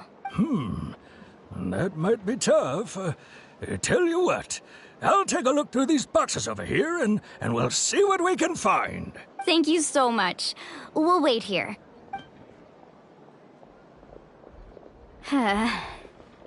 Relax. Everything's going according to plan. I know, it's just... I could tell Vichama feels the same way about his friend that I do about Kachina. I hope this chunk of obsidian isn't the only one. Kachina always carries all sorts of shiny stones with her. If I was the one trapped in the Night Kingdom, she'd have a whole pile of obsidian ready in a heartbeat. Well, would you look at that? I did bring an extra. Here you go, young lady. How does it look? Perfect! Thank you. How much do I owe you? If you hadn't shown up, these stones would have just sat here collecting dust. I'll take 3,000 mora for both. Here you go. By the way, I heard you mention Vichama just now. You running an errand for him then? How's he doing? Malco's been gone for 5 years now. It's about time he started to move forward. Do you know what happened between them? I heard about it in passing while I was out drinking one night, but I don't know all the details. Vichama and Malco grew up together, and even made a name for themselves together. Malco was an amazing fighter, capable of knocking out multiple opponents in a single hit, while Vichama excelled at scouting and analyzing the battlefield. The two made an excellent team, and managed to beat back the Abyss several times. 5 years ago, they both emerged triumphant in the pilgrimage, and were placed on the same team to fight the Abyss. But on the eve of battle, the Abyss launched an attack on their tribe, and Vichama suffered an injury to his leg while attempting to rescue someone. Then what happened? The team agreed that he couldn't fight the Abyss in his condition. Vichama didn't argue. He knew going to the front lines with an injured leg would make him a burden in battle. So they raised the issue with the Pyro Archon, and she agreed to let him stay behind. It's just... Malco and the others ended up facing hordes of abyssal monsters in numbers that far exceeded anyone's expectations. The team made an error in judgment, and they fell to the onslaught. Vichama went into a deep depression after that. He blames himself for everything. Oh, you're not wrong. But it's possible he chooses to blame himself. Not because he did something wrong, but because he wasn't able to do anything at all. I've tried convincing him to move forward, to stop dwelling on the past. But the shadow of Malco's death hangs over him still. The Abyss has caused so much suffering, and some wounds never heal. I wish there was something he could do to make himself feel better. But... anyway, that's the gist of it. Maybe you could help him talk...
Did you get everything? Yep, it's all here. When do we start? I've made all the necessary adjustments, so we're good to go. As agreed, I'll help you find Kachina's ancient name, and then you return the favor. Go ahead.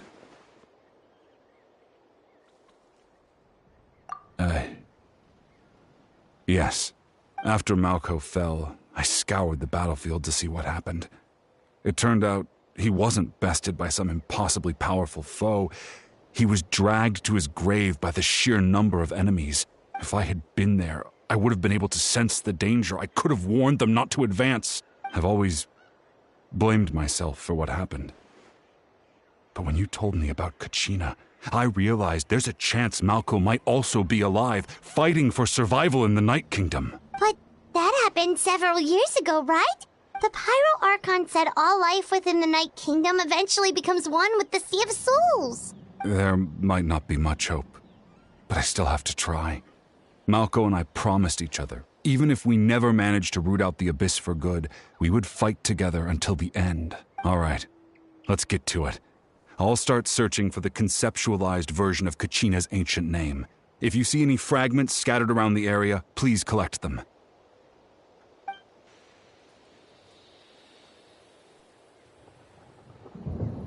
Make sure you prepare yourselves for battle. As I said, the stone will link the mortal realm to the Night Kingdom. The Abyss will likely emerge in response. Look at that golden thing. It must be one of those fragments Vichama mentioned. Let's get closer.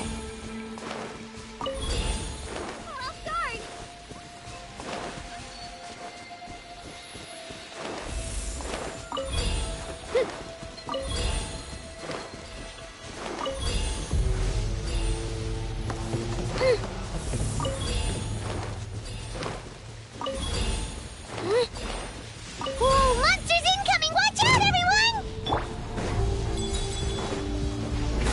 Propagate! Scatter! Spring forth! Let her rip! Get back! Come on! Time for takeoff. Brace yourselves. Let the world collide! Right here!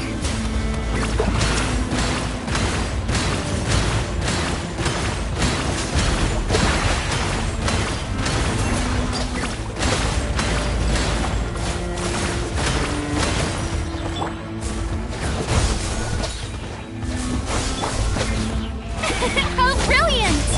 Let's play! Germinate! Ha! Here we go! Think you can get away?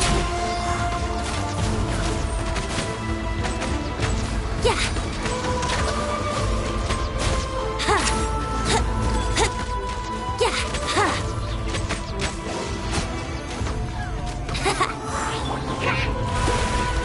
Time to shine!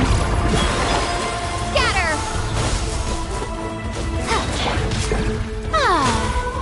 Spring forth! Propagate! Let's play! Time for takeoff!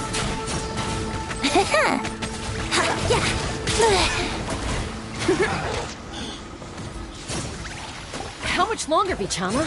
Not long! We're getting close!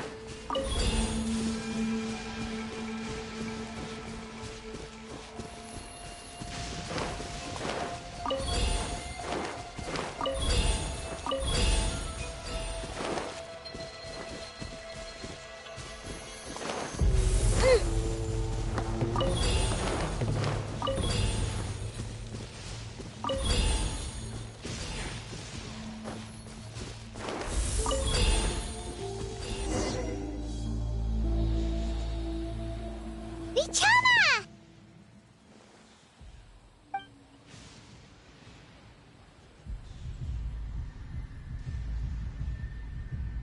Quick! Take it!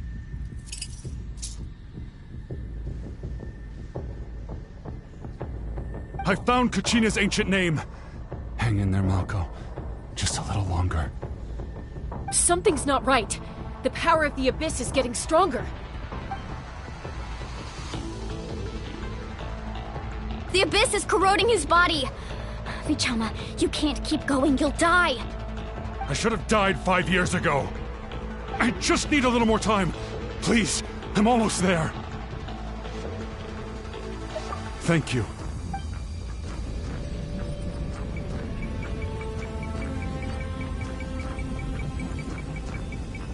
Whoa, watch out!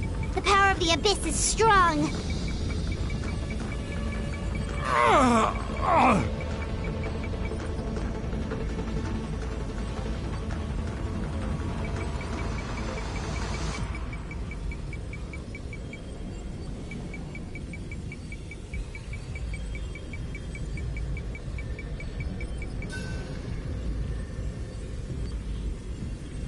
This power. Hanging in there? Malko. No! Why can't I find him? Why? We can't wait any longer. Pull him away from the stone, Mualani. I already tried, but the power of the abyss has him in a chokehold. It's like he's tied to the stone with an invisible rope. In that case, we have no choice. I'm sorry, Sea Lolly. Get back! Chaska, wait!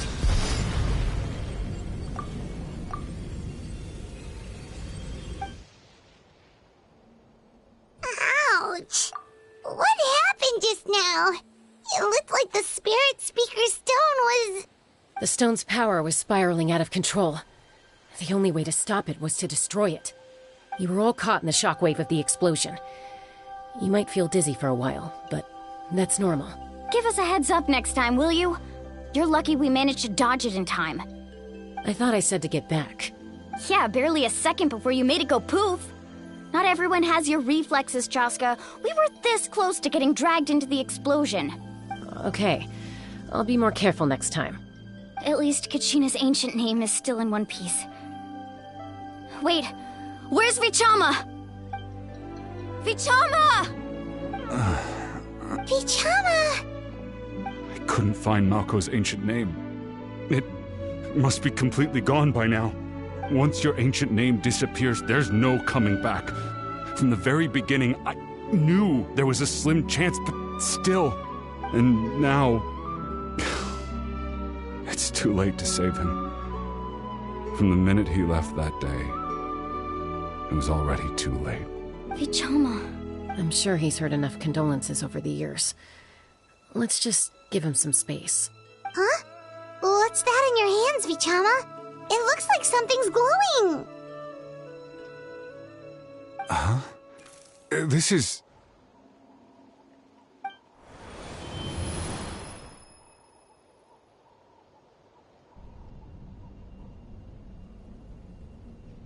Hey, Malko. Got any strength left? Not enough to swing a sword, but to say a few last words? Sure. Too bad. No one will get to hear them. I never thought I'd actually die on this mission. Not that I'm afraid to die. It's just... hard. Thinking about my mom's face when she hears the news. Guess I have something to be thankful for then. My parents died a long time ago. They won't have to mourn me.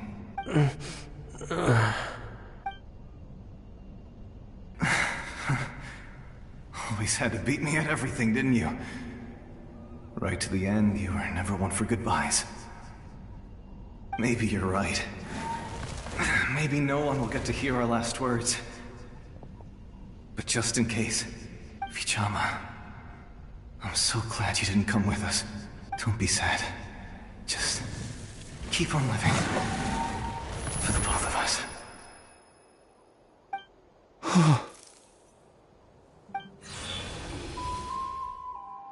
Was that a memory? Seems like we were able to salvage something after all.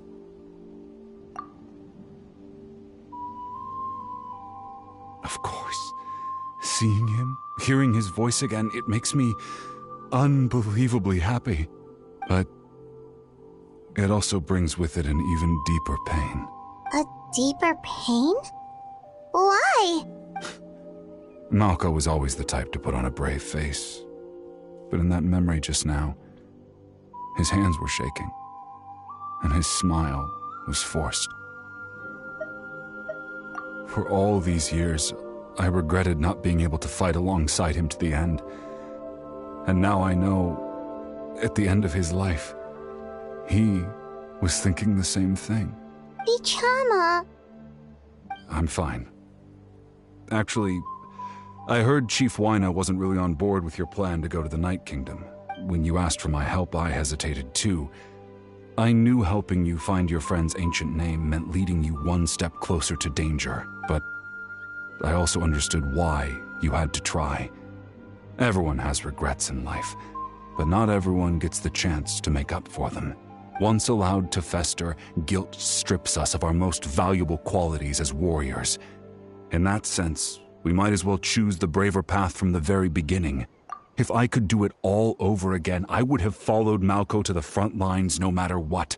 Even with an injured leg, there were still things I could have done. That way, even if the outcome stayed the same, I still would have fought alongside him to the end. There are critical junctures in life, and if you don't seize the chance to act, there's no going back. That's something I had to learn in hindsight. But you're still at the crossroads of your journey, so I hope you can walk away without regrets. Thank you, Vichama. I feel even more determined now. Kachina will come back to us. I'll make sure of it. I promised I would find her, and I intend to keep that promise. That's good to hear. Strange. My body, it's... Once abyssal corrosion enters the body, a portion will fuse itself to your internal organs. Even though the Traveler possesses powers of purification, the corrosion can never be fully eradicated. Thanks to her, though, you are only briefly exposed. Slowing your breathing and controlling your emotions should help you keep the symptoms in check.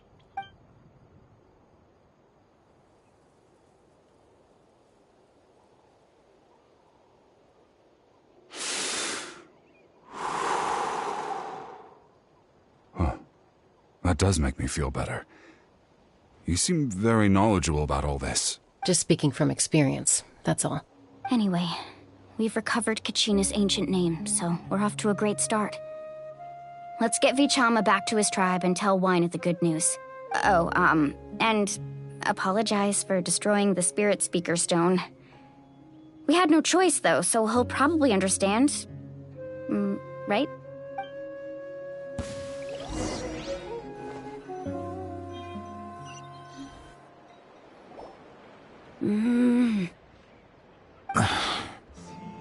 Koichi, are you really gonna just stand there like that? I don't know what you want from me. I think you know exactly what I'm trying to say, Uncle Wyna. I can hear it in your voice. Honestly, it's just one thing after another with you two. They're back. Koichi? What are you doing here? Don't play dumb with your own sister. You know exactly why I'm here. My apologies, everyone. I just need to borrow Chaska for a few minutes. You come with me.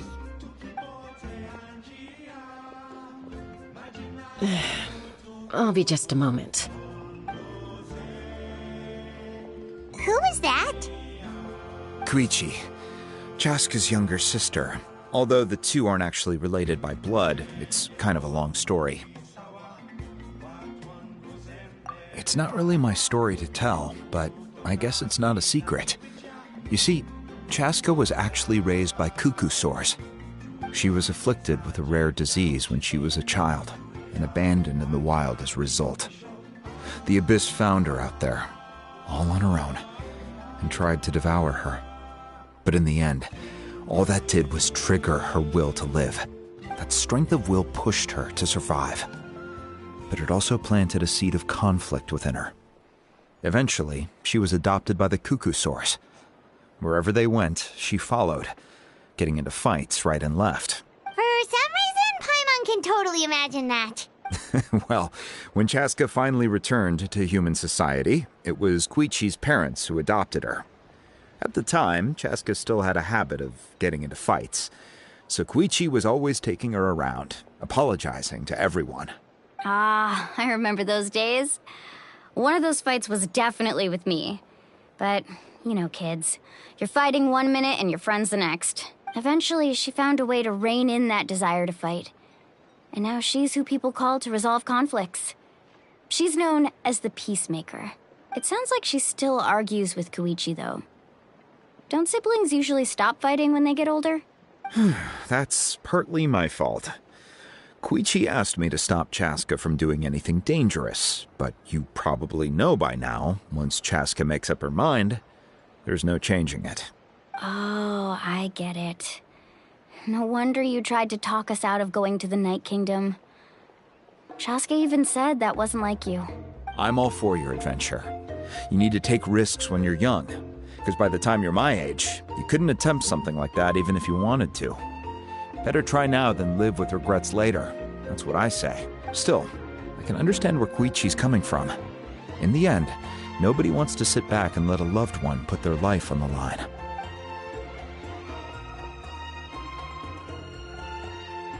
All right, it's just the two of us now. You have 1 minute to explain yourself. I don't have anything to say. You don't have to approve, but you should know I only do what's necessary. That attitude is exactly the problem. It's like you don't care. You try to sneak off to the Night Kingdom behind my back and then play it down as if it's just a trip abroad. Well, technically I am going abroad, right? Again with the excuses! We agreed, didn't we? There are 4 levels of danger. If it's not something urgent, you can only engage in level 2 danger and below.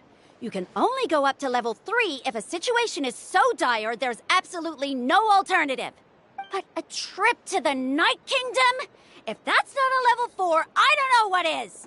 And you were just going to sneak into the place without saying anything. What do you mean, sneak into the place? I always planned on walking in there with my head held high. You bought off Uncle Wina, didn't you? He promised me he'd stop you from doing anything dangerous. Oh, it's like he didn't even try. You feel like he went back on his word.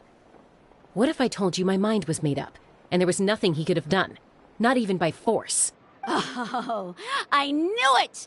So he did try to say something, but you didn't listen. This is important. If you were in my shoes, you'd make the same decision. You don't know that? I'm a doctor, and I handle logistics. If you're going to waltz into a dangerous situation where you could lose control at any moment, it's my duty to say something. All right, whatever. Anything else? What do you mean, anything else? Why don't you reflect on what you've done and promise me you'll stay put? Time out. Is this one of our normal arguments or a serious one? Chaska, does it sound like I'm joking? Then, you need to know something. What happened to Kachina was partially my fault. I can't leave her there to die. That's not who I am. But the person you become when you lose control, that's also not who you are. That's a different issue. You said it yourself. A person is only as good as their morals. If I want to live in Natlan, I need to display qualities that make me worthy of this nation. I've also told you that managing your condition is equally important. Sometimes you have to make sacrifices. All right, let's stop this here. If we keep going, I might actually have to get serious. And I think Wina prefers his roof attached to his house. Is that a threat? That sounds like a threat to me. Koichi! Younger sisters are supposed to listen to their elders. So, you're really going to go, no matter what I say? I'm supposed to be your sister. Then support me. I'll be back. All you have to do is wait. Chaska. So, that's it. Why'd you have to turn out to be so darn annoying?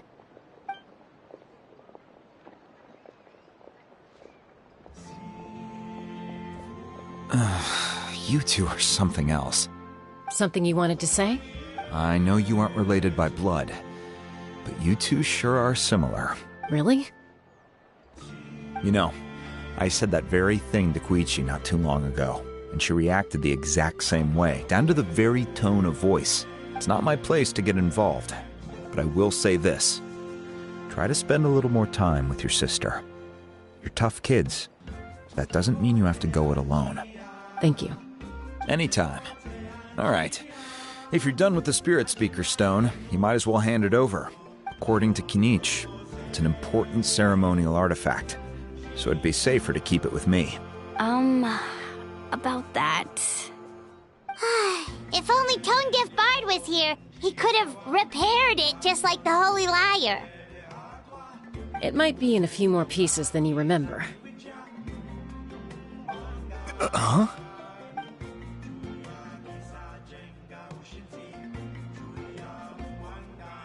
I see.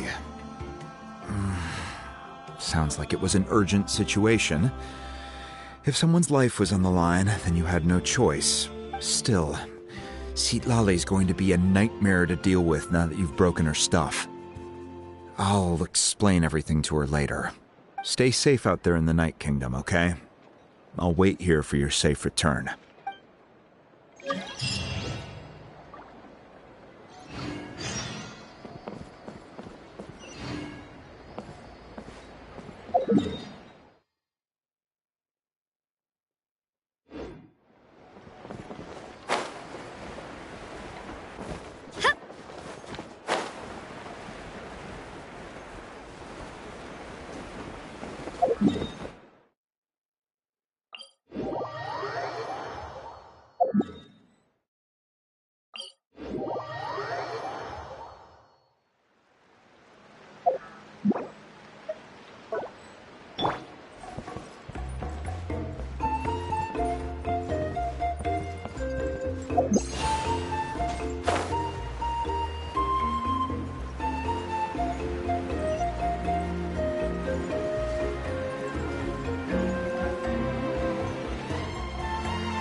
Oh dear.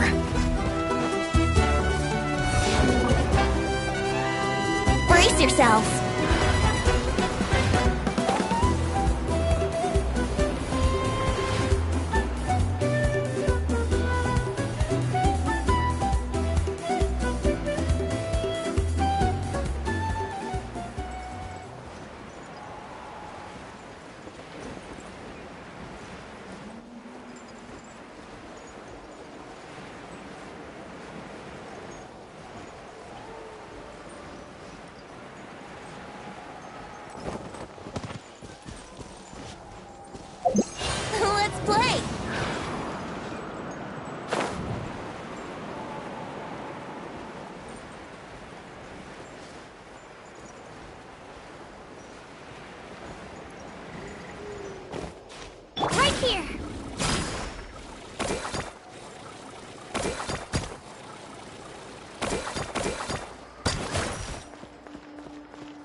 We're back! We found Kachina's ancient name, too!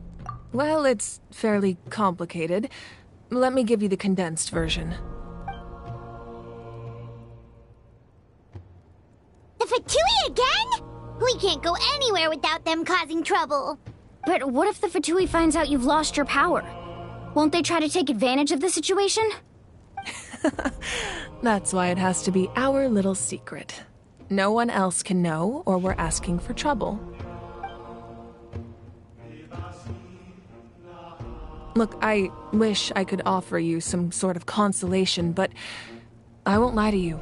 With multiple factions closing in, there's nothing comforting about the situation we're facing. Still, all you need to do is focus on your goal. You can leave the complicated matters to me. I can also step in on the Pyro Archon's behalf. There's a limit to what I can accomplish, but I'll help you however I can. There's no need to be so modest, Yan-san. Your incredible strength has long been a well-known fact. You're the pride of your tribe. Archon, I'm sorry about before. You have so much on your plate, so much that you have to worry about. But all I could do was focus on my own feelings. You have nothing to be sorry about. We all get overwhelmed by our emotions, myself included. Your reaction to Kachina's disappearance, I understand that feeling very well. Well, now that we have Kachina's ancient name, let's go track her down. Follow me.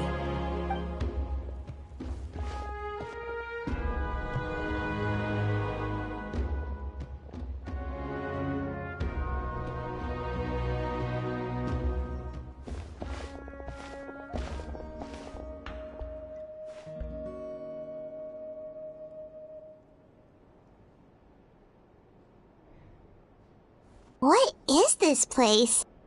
Hey, isn't that Atea's talisman? Good eye. This is where I store all the various mementos I've collected. Whoa. I've never seen this place before. There's so many things in here. It looks like there are items from every tribe. Collecting them must have taken a lot of effort. I suppose you could think of it as a hobby of sorts. In Natlan, everyone grows up listening to the stories of heroes, and physical items do a far better job of preserving those stories than our own memory. Now, I still have some preparations to make for the ceremony, so feel free to take a look around in the meantime. If you're curious about an item, I'm more than willing to tell you about its origins. All right, we'll have a look.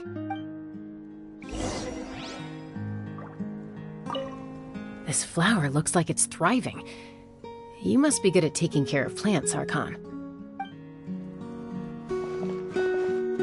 This fishing basket looks familiar.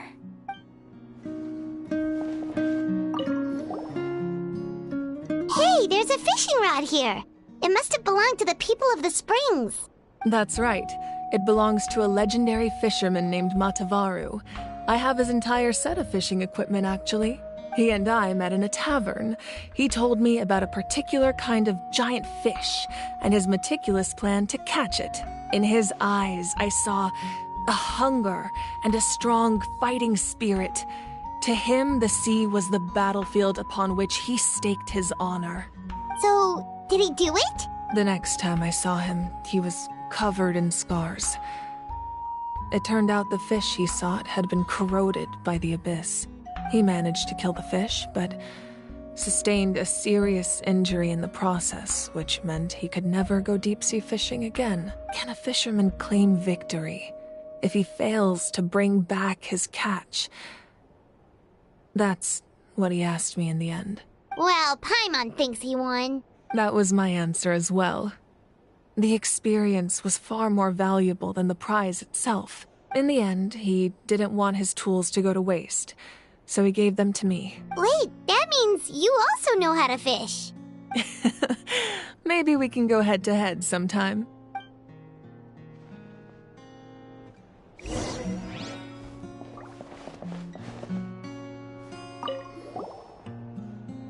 This is Atea's talisman. I'm sure you're familiar with this one already. Atea was rarely ever without it. The talisman brought her a lot of luck in battle.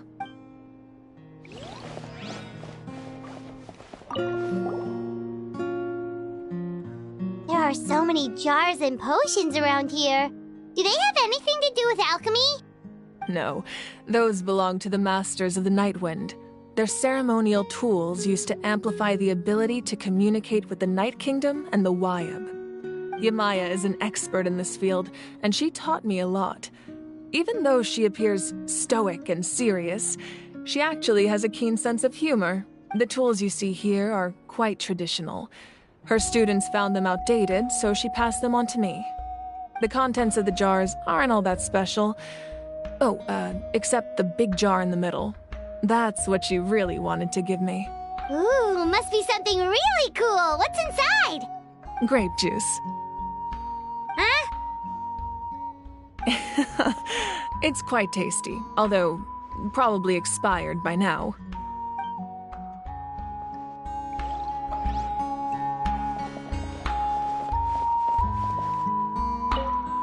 Make sure to handle everything with care.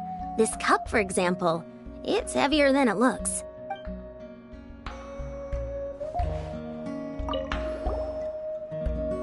Whoa, that belt is bigger than Paimon's head! The Collective of Plenty are known for their bodybuilding competitions and contests of strength. This belt is a symbol of great honor within the tribe. The association with strength might also have been the reason the original belt was extremely heavy. It was difficult for even two people to lift. And even if a warrior had the strength to put it on, wearing it for any length of time would still leave them gasping for breath. Sounds like it. So the owner of the original belt, Kitera, commissioned a craftsman to make a copy identical in appearance but far lighter in weight. That is the belt you see before you. He would often wear this version when training in order to protect his waist. Or he made a lighter version so he could wear it all the time and show it off.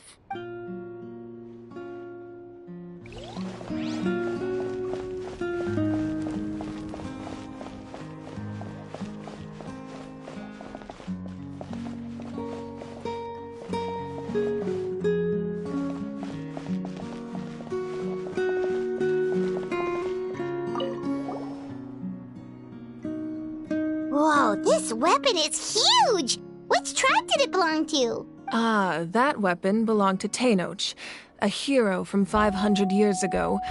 Strictly speaking, he didn't belong to any single tribe. That's because even before the disaster with the Abyss broke out, he had already been exiled. Exiled? It was a punishment imposed out of necessity, but he accepted it all the same. He believed it was what he deserved. When the Abyss attacked, the tribes found themselves in urgent need of a powerful figure to lead them into the battle, and there was no one more courageous or resolute than him. He united the 6 tribes and accomplished great feats throughout the war. Ultimately, he perished, and because he had already lost his ancient name, the Ode of Resurrection was unable to bring him back. And so, he was laid to rest, alongside the countless warriors and civilians who lost their lives, buried in the soil of his native land. Wow, he sounds like a true hero. Indeed, even now his story is told throughout the land.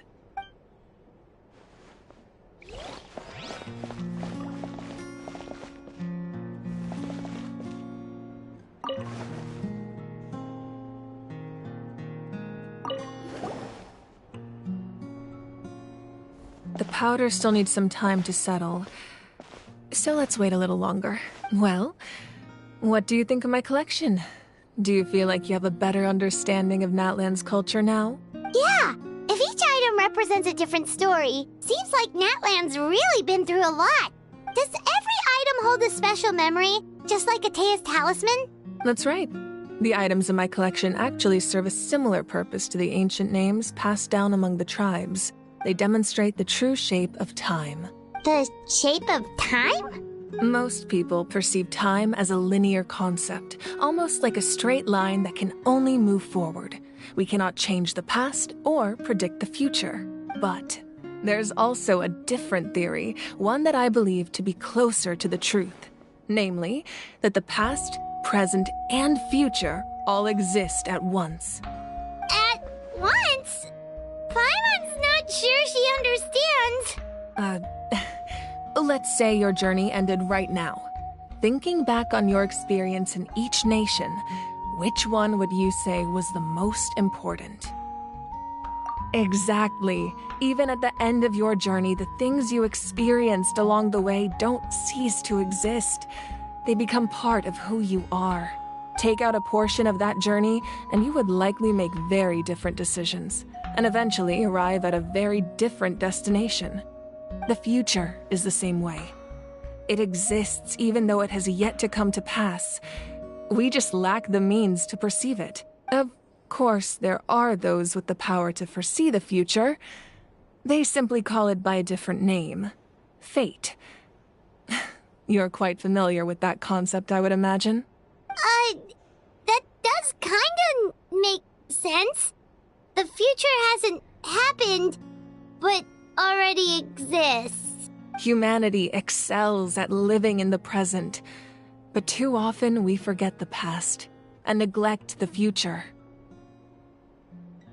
While the pilgrimage and the Night Warden Wars lead us to a better future. Only by uniting the people of Natlan across countless eras can we fight back against an enemy as formidable as the Abyss. To come up with such a set of rules, the first Pyro Archon must have possessed a level of insight I can only imagine. That's correct. At first, he was a mortal man with no special power. After he ascended to the Divine Throne, he used it to borrow power from the heavens and establish the rules of Natlan.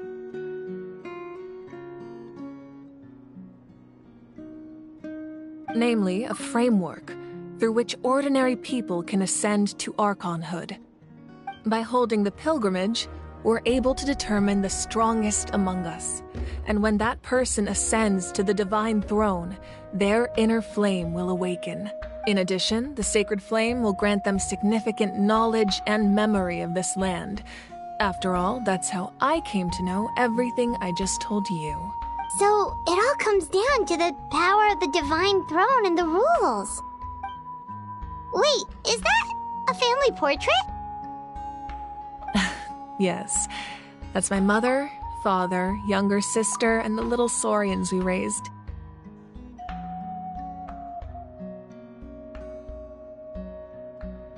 I turned a piece of my dad's leather armor into a canvas and commissioned a famous artist to paint our likeness.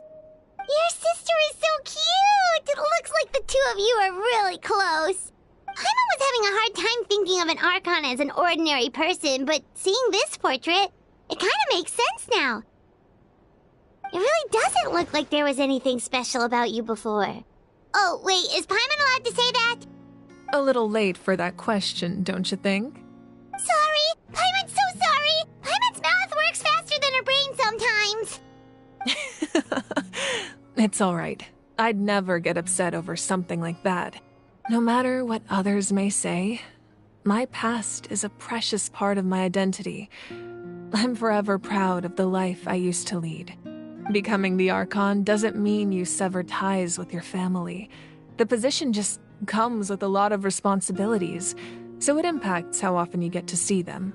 My father made the most delicious stew, so my sister would often bring me a large pot of his cooking, and we would sit on a blanket and eat it together.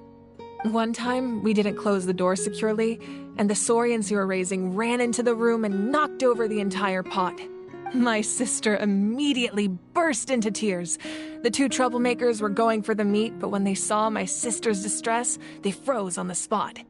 I still remember the way they laid there, sulking like a pair of children, even after making such a mess. It was frustrating, but in the end, all I could do was comfort my sister and move on. Wow. Isn't that what being a family is all about? I think about that story a lot, actually. As the Archon, I made a vow to defend this nation, and experiences like that, they remind me exactly what I'm trying to protect. Well, what happened after that? This portrait looks pretty old. Your sister must be all grown up by now, right? I believe she ended up working as an architect and artist. She built many houses and crafted many beautiful works of art. Anyway, that's enough about me. Now that the powder is settled, we can begin. Ian-san, Mulani, Chaska, over here, please. Place the ancient name up there, and then we'll begin.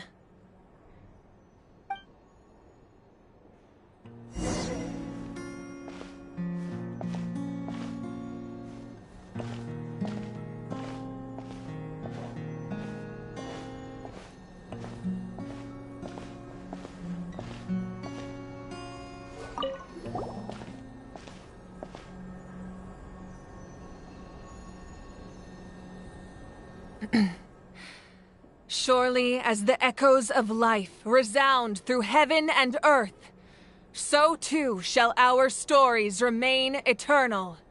Ancient name, take us to your fated bearer.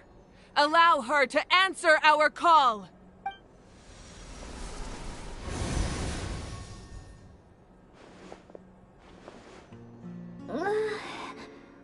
Am I hallucinating again? Kachina! Are you okay? Huh? I'm not seeing things, am I? Is the Abyss playing tricks on me again? It's okay, Kachina. It's just us. We're trying to find a way to bring you back. Everyone, you have to listen to me. I've been investigating the Night Kingdom this entire time, and I figured out what's wrong. The Wyup is being affected by the Abyss. I was waiting for the Wyup to send me back, but then this really strong monster came in and it almost killed me. The Wyup saved me, even though its power is weakening, so I've been hiding from the monsters while trying to find a way to help. The Night Kingdom has become a huge mess, though. I keep hearing these awful sounds and seeing really horrible things. Don't listen to those sounds, Kachina. The Abyss is trying to strip you of your sanity. All you need to do is stay safe and wait for us. We'll be there shortly. It's okay. I feel so much better now that I've had the chance to talk to you guys. You don't need to worry about me. I've never been strong or special at all, really. So I don't blame anyone for forgetting about me or leaving me behind. Just knowing you care is more than enough.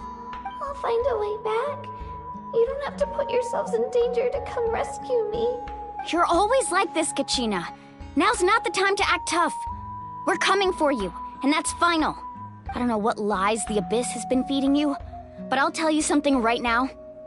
Nobody here sees you as a burden. You're a victor of the Night Warden Wars, a hero of Natlan. All you need to do is wait for us to rescue you, and you'll get all the applause and recognition you deserve.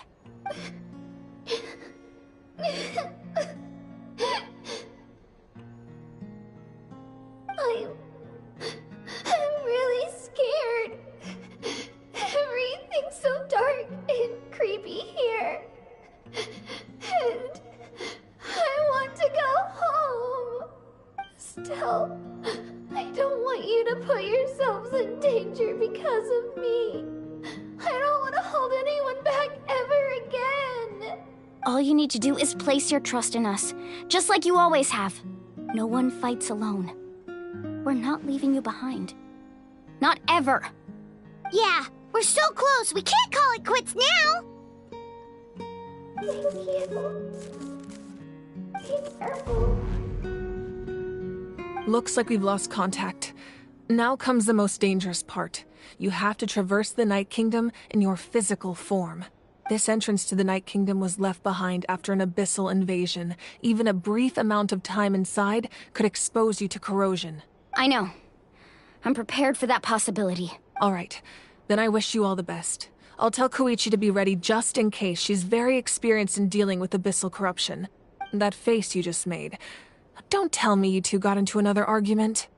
No, I just feel bad for creating more work for her. I'll go with them too, Archon. The more people, the stronger the party. Thank you so much for your help, everyone. It really means a lot that you're willing to brave these dangers with me. And there's no time to lose, so let's get going. Now that I've lost my power, I won't be able to provide much practical support. But I can still keep an eye on the situation from here.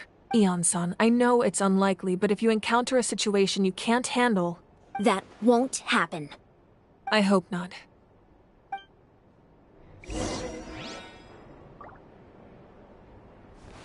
Be careful out there. I'll observe the situation from here.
Here we go!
So we're underneath Natlan right now? It looks nothing like Paimon was imagining. That's because in the distant past, Natlan was home to an incredibly advanced civilization ruled by dragons.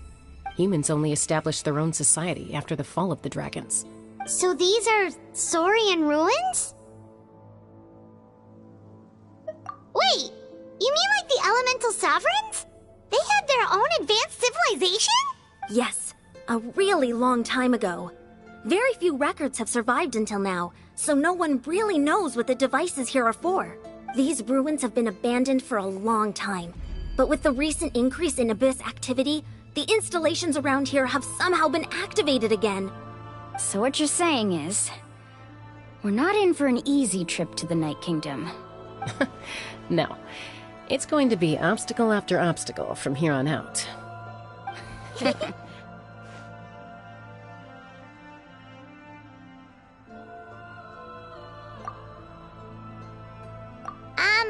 Why are you all laughing like that? It's creeping Paimon out.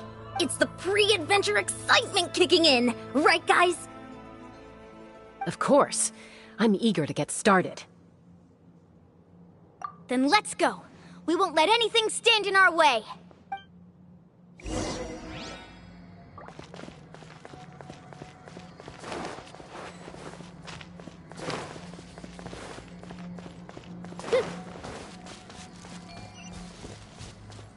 Seems like the road ends here. How should we get across? As a professional trainer, I think you could stand to build up your endurance, Paimon. Professional trainer? Paimon thought you were a warrior from the Collective of Planning. Well, that goes without saying. But I actually work as a sports coach. I provide professional guidance for many of Natlan's popular sports. And I don't just mean physical training. I design nutrition plans as well. Those guys look familiar. We've fought them before. Let's go. Show no mercy.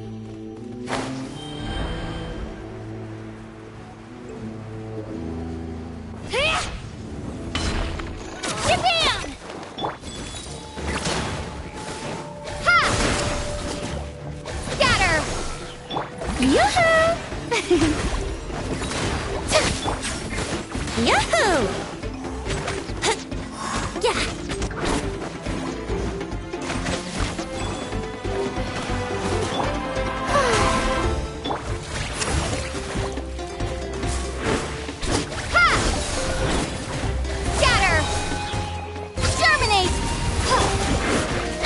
Let's call a ceasefire! Shout! Sorry, I pushed myself too hard. Think you can get away? Propagate!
Oh, the place we need to go seems really high up.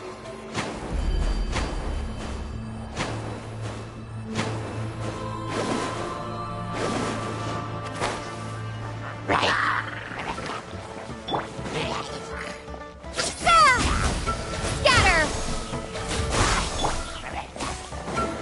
Let my name echo in song! The show begins! Yahoo!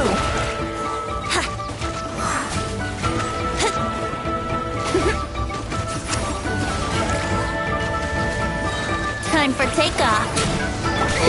Stop that! Propagate! Scatter! Germinate! Let the world come alive! Strike a pose!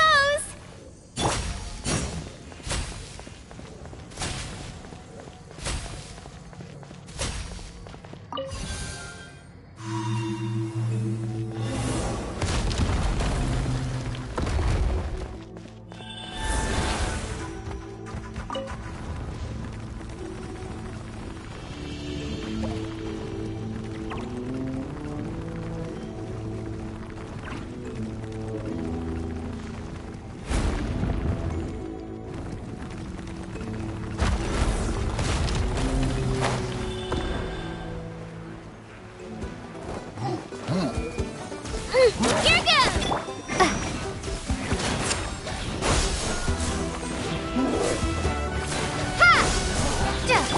Shower me with praise!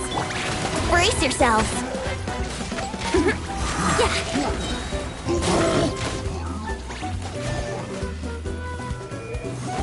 Think you can get away? Let's play! How rude!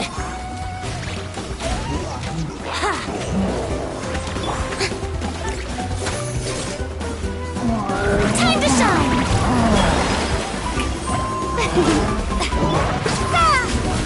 Propagate! Drilling down! Brace yourselves!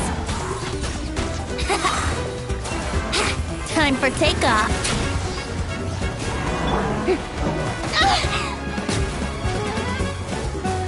May I present? Stop that! Let the world collide! Ha! Bring forth! Here we go! Shabam! No! I messed up again. Right here!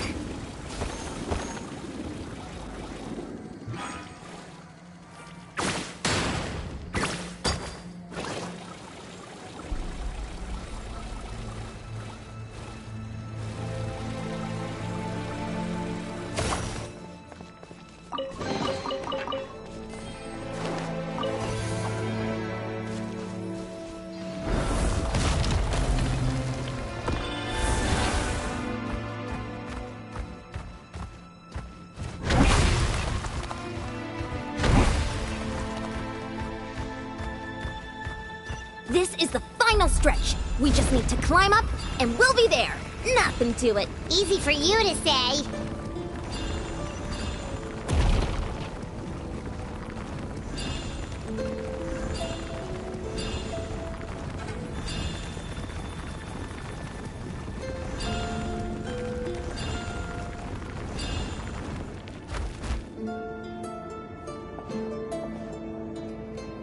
This must be the entrance the Pyro Archon told us about. The one ripped open by the Abyss. Yes. There's something in the depths of this place that feels familiar, yet also foreign. We actually have to go in there? Okay, Paimon just needs to psych herself up. Don't push her through before she's ready.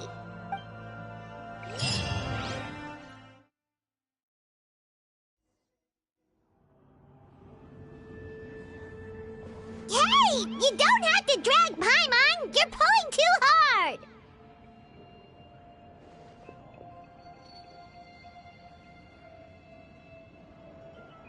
Looks like we made it. This is the Night Kingdom. It looks so different from what I imagined in the stories. That overflow of energy is probably what trapped Kachina here in the first place. From this point forward, everything we know about the real world no longer applies. Anything can happen here. Paimon's more worried about how we're gonna make it out. We obviously can't go back the way we came. Do you see that patch of light on the ground? It's shining down from that fissure in the sky. Oh yeah, right in front of us. So that's coming from up there?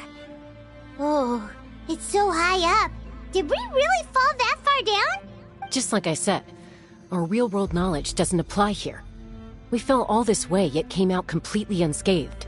If this was the real world, we'd have to climb our way back up to the entrance. But here, all we have to do is stand underneath the light and offer a prayer. That's it?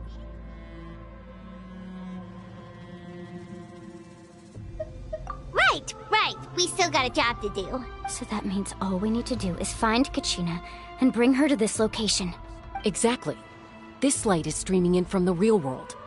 It's a link between the two realms. The terrain looks difficult to navigate, and the visibility's not great either. How are we supposed to find Kachina in these conditions? Yeah, these floating black things don't look super friendly either. Those are all manifestations of abyssal power. Be careful. Ghost! A talking ghost! Calm down, I'm here to help. You're the ones who helped Vichama, right? Yes, I'm Vichama's friend, Malko. I was completely lost to this realm until I sensed a mysterious power calling out to me. It's like it was seeking me out, attempting to reassemble the pieces of who I used to be. Of course, it could only do so much. I'm sorry I can only appear before you in this imperfect form. No, we should be the ones apologizing. If the Spirit Speaker's stone hadn't become corrupted by the Abyss, we could have done much more, but we had to destroy it. Otherwise, Vichama and his tribe would have been in danger. Of course. Thank you for protecting him. I never imagined that, even after all these years, he'd still take such a risk for me. Under the power of the stone, it felt like our souls were connected. Turns out even our regrets were exactly the same. Whether in triumph or death, you want your best friend by your side. Exactly. That may not be in the cards for us, but it's not too late for you. You're looking for a young girl from the Children of Echoes, right?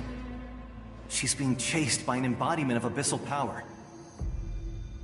I'd like to help her while I'm still in this form, so follow me. Be careful. This place has been severely corroded by the Abyss.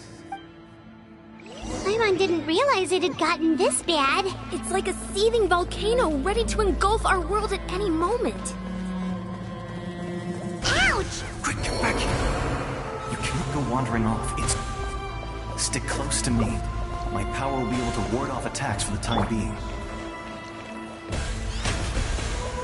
The show begins! We won't be able to keep this up. Let's try another route. This way.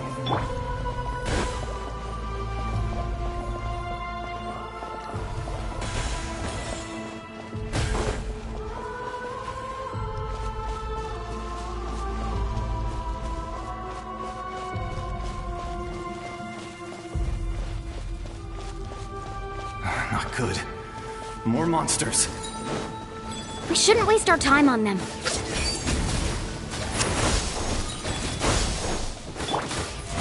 Oh, brilliant! Think you can get away?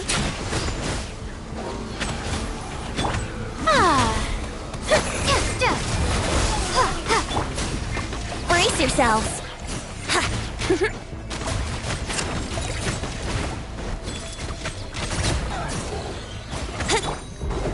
Let my name echo in song! Strike a pose! Ha!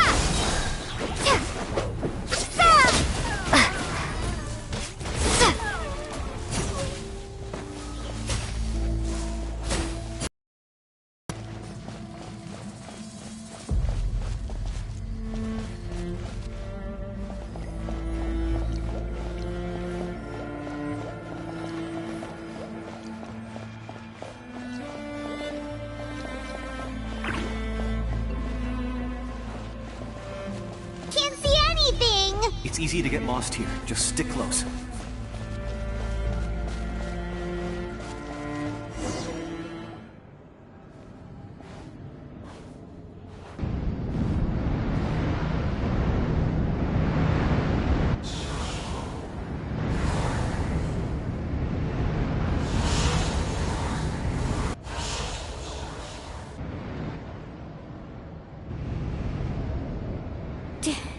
Did you hear that?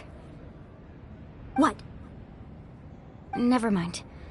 It was probably just my imagination. Don't scare Paimon like that! I heard it too. It was a voice from the Abyss. What did it say? Doesn't matter. It certainly doesn't harbor good intentions.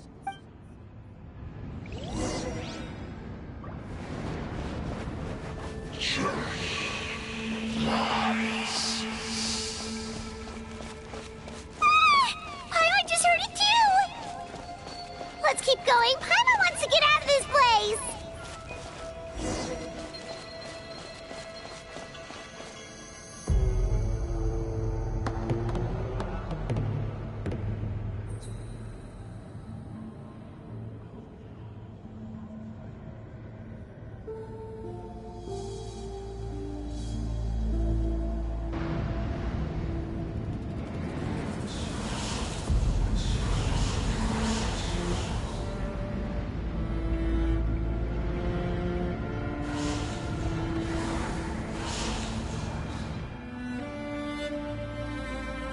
We're here, Kachina!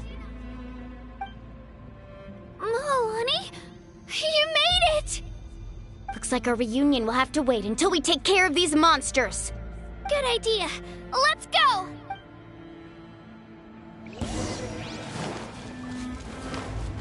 Let's go, Twirly!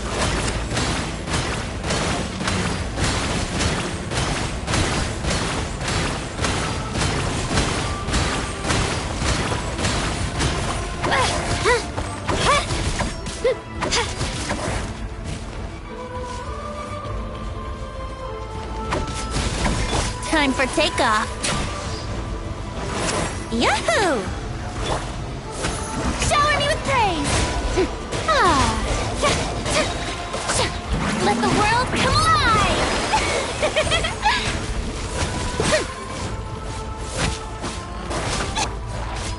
Propagate! Ha!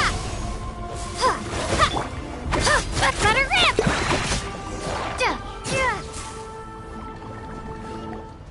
You're here! You're finally here! Thank you so much! That monster can appear from anywhere. It almost caught me a bunch of times. The Wyup's power helped keep me hidden, so I just tried to stay out of sight until you got here. Atta girl. You did so well. And most importantly, you weren't hurt. Should we start heading back then? Actually, I have a request. Will you come visit the Wyup with me? I can't exactly put it into words, but something's wrong with the Ode of Resurrection. And I know it has something to do with the contamination from the Abyss. That was the Pyro Archon's theory as well. Everything we've seen here certainly seems to back it up. In the Night Kingdom, there are 6 main totem poles representing the Wyub of each tribe. You can think of them like the body of each Wyub. Additional totem poles, like the ones around here, serve as proxies to which the Wyub can extend their consciousness. There are countless proxies scattered around the Night Kingdom. Through them, the Wyub can extend their consciousness over the entire realm and track down souls no matter where they roam. But if a proxy were to become severely contaminated, then a soul could become lost within the Night Kingdom.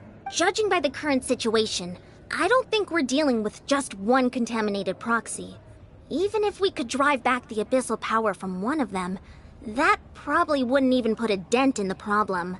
Still, we can't just leave the Wyup to suffer. It's protected me this whole time. I agree. We might even manage to draw out the monster that's been hunting Kachina. Getting rid of the monster might slow down the deterioration of the Night Kingdom. Kachina? What's wrong? Nothing. Just a headache. And that voice again, telling me to abandon the Wyup and leave this place. Maybe we really should leave. Kachina's already been here for too long. No, I'm fine. I don't plan on listening to that nonsense. I can hold on. Just up ahead. I'll lead the way. Besides, I can still fight, so please, help me out a little longer. Listen to me, Kachina. We'll come with you, but that's because we want to help the Wyup. Not because we have something to prove. You don't have anything to prove either. It's okay if you reach your limit. We'll be there for you. All right. The sooner we get this done, the better. We've already come all this way, so we might as well try to get to the bottom of this. Let's go. This way. I'll stay here and try to stall the Abyss monster. All by yourself? That's too dangerous. It's all right. I may not be as strong as that monster, but I'm definitely more familiar with the area. Besides, I don't have much time left. If you're anything like my friend, I'm sure you're not particularly fond of goodbyes. So go. Achieve your goal, and return to the world where you belong. Thank you for everything. You're a true hero. Thank you. No one fights alone.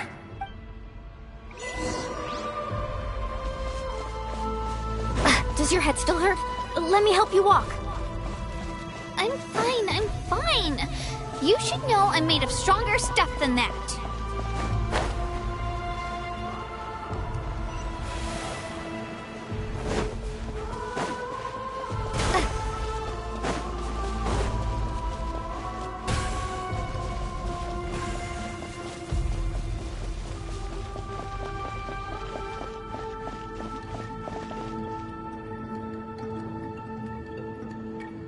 Wyabb? Wyabb! I'm back! My friends and I are here to heal you. Wyabb, can you hear me? Wyabb?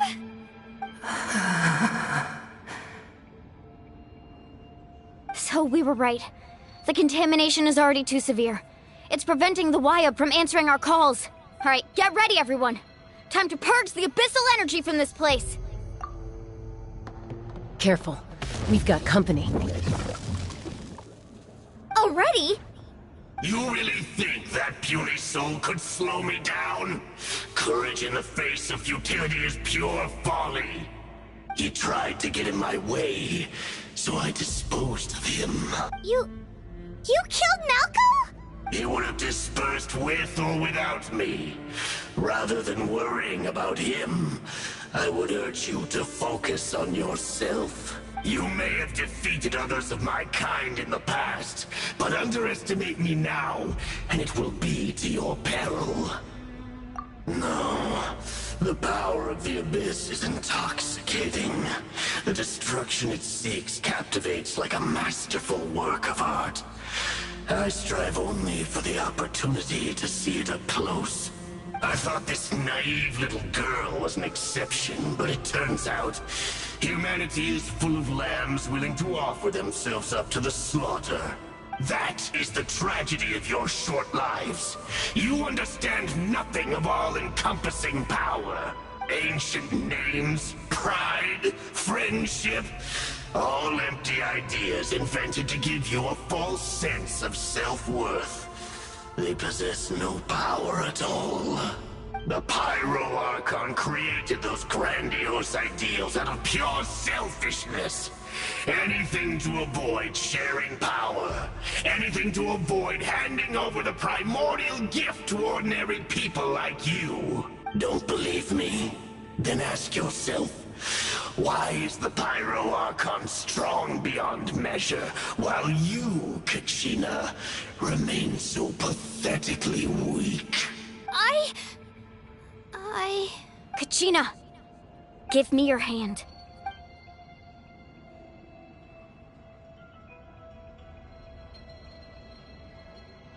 Feel that? I'm right here next to you.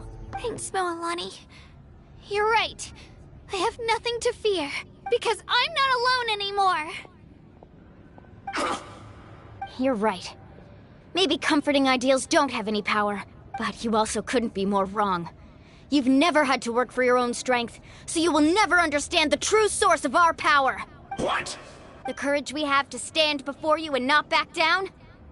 It comes from our friendship. The power lies not in the ideal itself, but in our commitment to upholding that ideal, and in our decision to stand together and fight! Well said! Let's go, Kachina. It shouldn't take more than 2 of us to handle an enemy like this. Sorry in advance, but you deserve what's coming to you! There aren't many in Natlan who can beat us when we're together. It's time he got a taste of that kind of power. From the act, hear the inferno! Amazing! Check this out! Best of luck!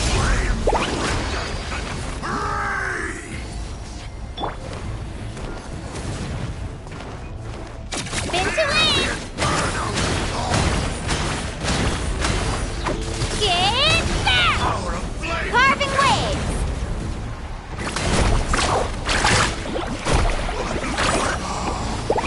How brightly burns the truth! Oh, watch the surfboard! Surf's up! Woohoo! Let's shred, Sharky! Right here!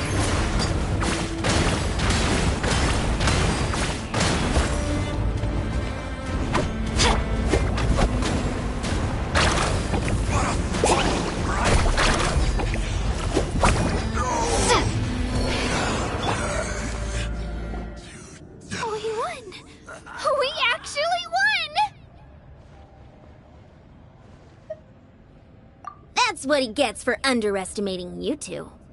Fantastic work, Kachina! Absolutely fantastic!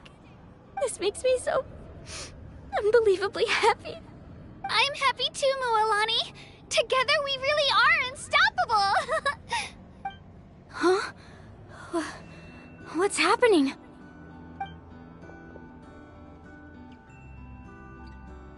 My ancient name is glowing? But I thought I didn't bring it with me.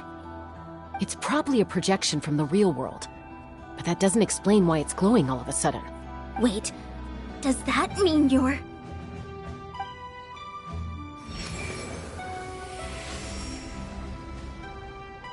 That was a bold move, diving headfirst into the fire to save your friend, especially in a place so overrun with abyssal corruption. Still, seeing you pull it off was really something. Everything you said was exactly right. As isolated individuals, we stand no chance against the power of the Abyss. It took years' worth of scars and lots of unnecessary suffering for me to understand that for myself. The Pyro Archon's plan will unite us as one. Everyone has a part to play. Only then will we have the power to defeat the strongest of foes. Who are you? Tupac, a warrior from the people of the Springs. I fought against the Abyss during the invasion 500 years ago. I've heard that name before. You were the giant who saved all of Natlan. Since you were able to awaken my words from your ancient name, that means you have fully embodied the aspirations of the Wayub.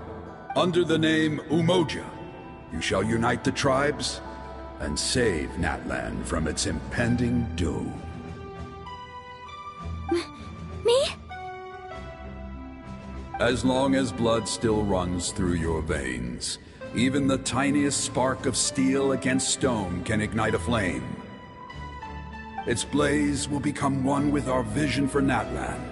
Even amid everlasting darkness, our bonds remain eternal.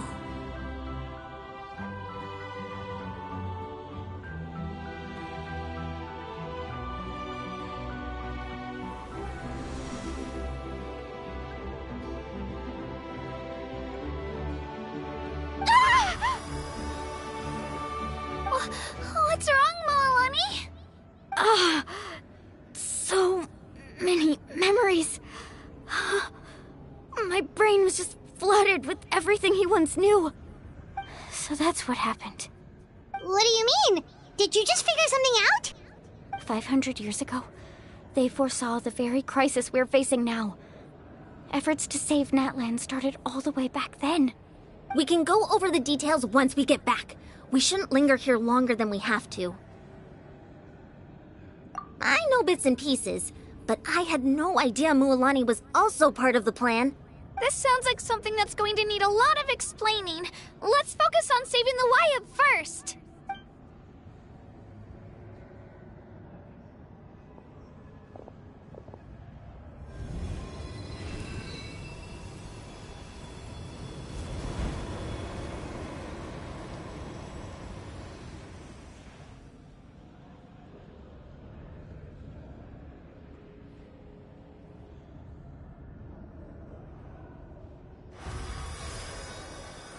Okay, that should be enough. Wayub? Can you hear me? I hear your voice, Kachina, my dear child. Great. I'm afraid it's time to say goodbye. I just wanted to make sure you were okay before we leave, but we can't afford to stay here any longer. I was going to ask why you bestowed an ancient name upon someone like me, but it's okay. I'll keep searching within myself for the answer. I'll never stop trying to improve my strength. One day, I'll live up to the hero you saw in me. You are already an outstanding child in my eyes, Kachina. No matter what happens. Huh? You are all my most beloved children. It has always been my honor to protect and nurture you.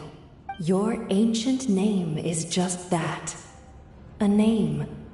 Much like your parents chose to name you Kachina, I also gave you a name, but it need not define you. Focus on who you want to be. You are already worthy of your name. Now, you need only devote yourself to becoming a better you. The story of your ancient name is for you to continue. Just like your parents, my love for you will never change, no matter what the future holds. Thank you, Wyatt. It gladdens me to see the Pyro Archon's plan move another step towards completion. But it is time for you to leave this place. The situation here is getting worse. Go now, my children.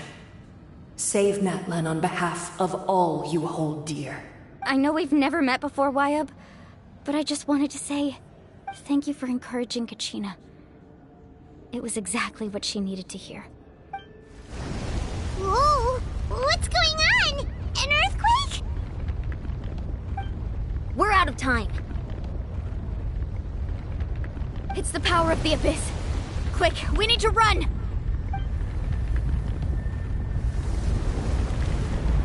It's a Seelie! The Seelie opened the way for us!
You've done well. Now come home.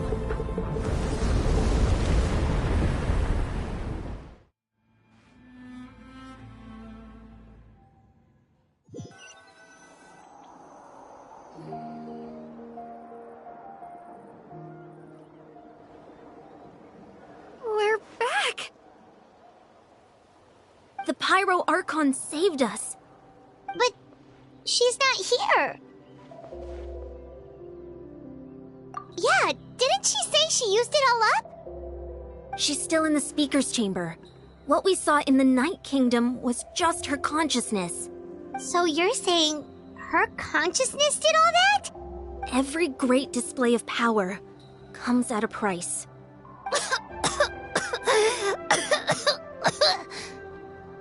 You must feel terrible, Kachina. Just hold on. We'll get you to a doctor soon. Let's get back to the stadium. The Pyro Archon said she'd have a doctor waiting for us. I recommend getting a full checkup, just to make sure no damage gets left behind. Paimon feels okay. What about you, Traveler? Right. You always seem to do pretty well against the Abyss. Let's get going. We need to share what we learned in the Night Kingdom as well. Right. The Y-Up mentioned something about the Pyro Archon's plan. What is it exactly? I'll let her explain everything. We're all a part of the plan now. Every move we make from here on out will decide Natlan's ultimate fate.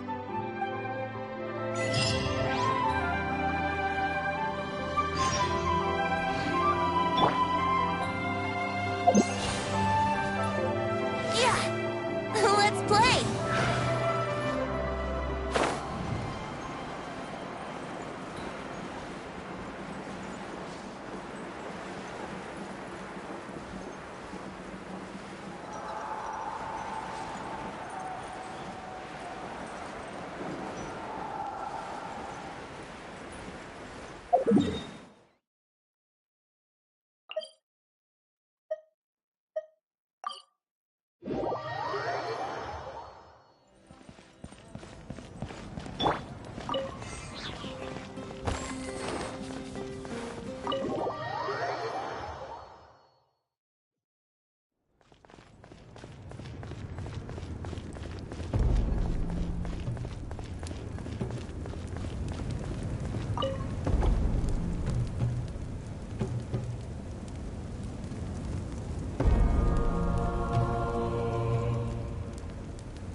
Huh.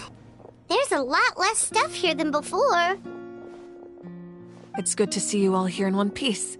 I know you must have a lot of questions, but let Koichi check you over first. It's best not to let any lingering effects of the Abyss go untreated. Thank goodness you made it back. I came here as soon as the Pyro Archon told me about your plan. Take a seat, everybody. I'll examine you one by one.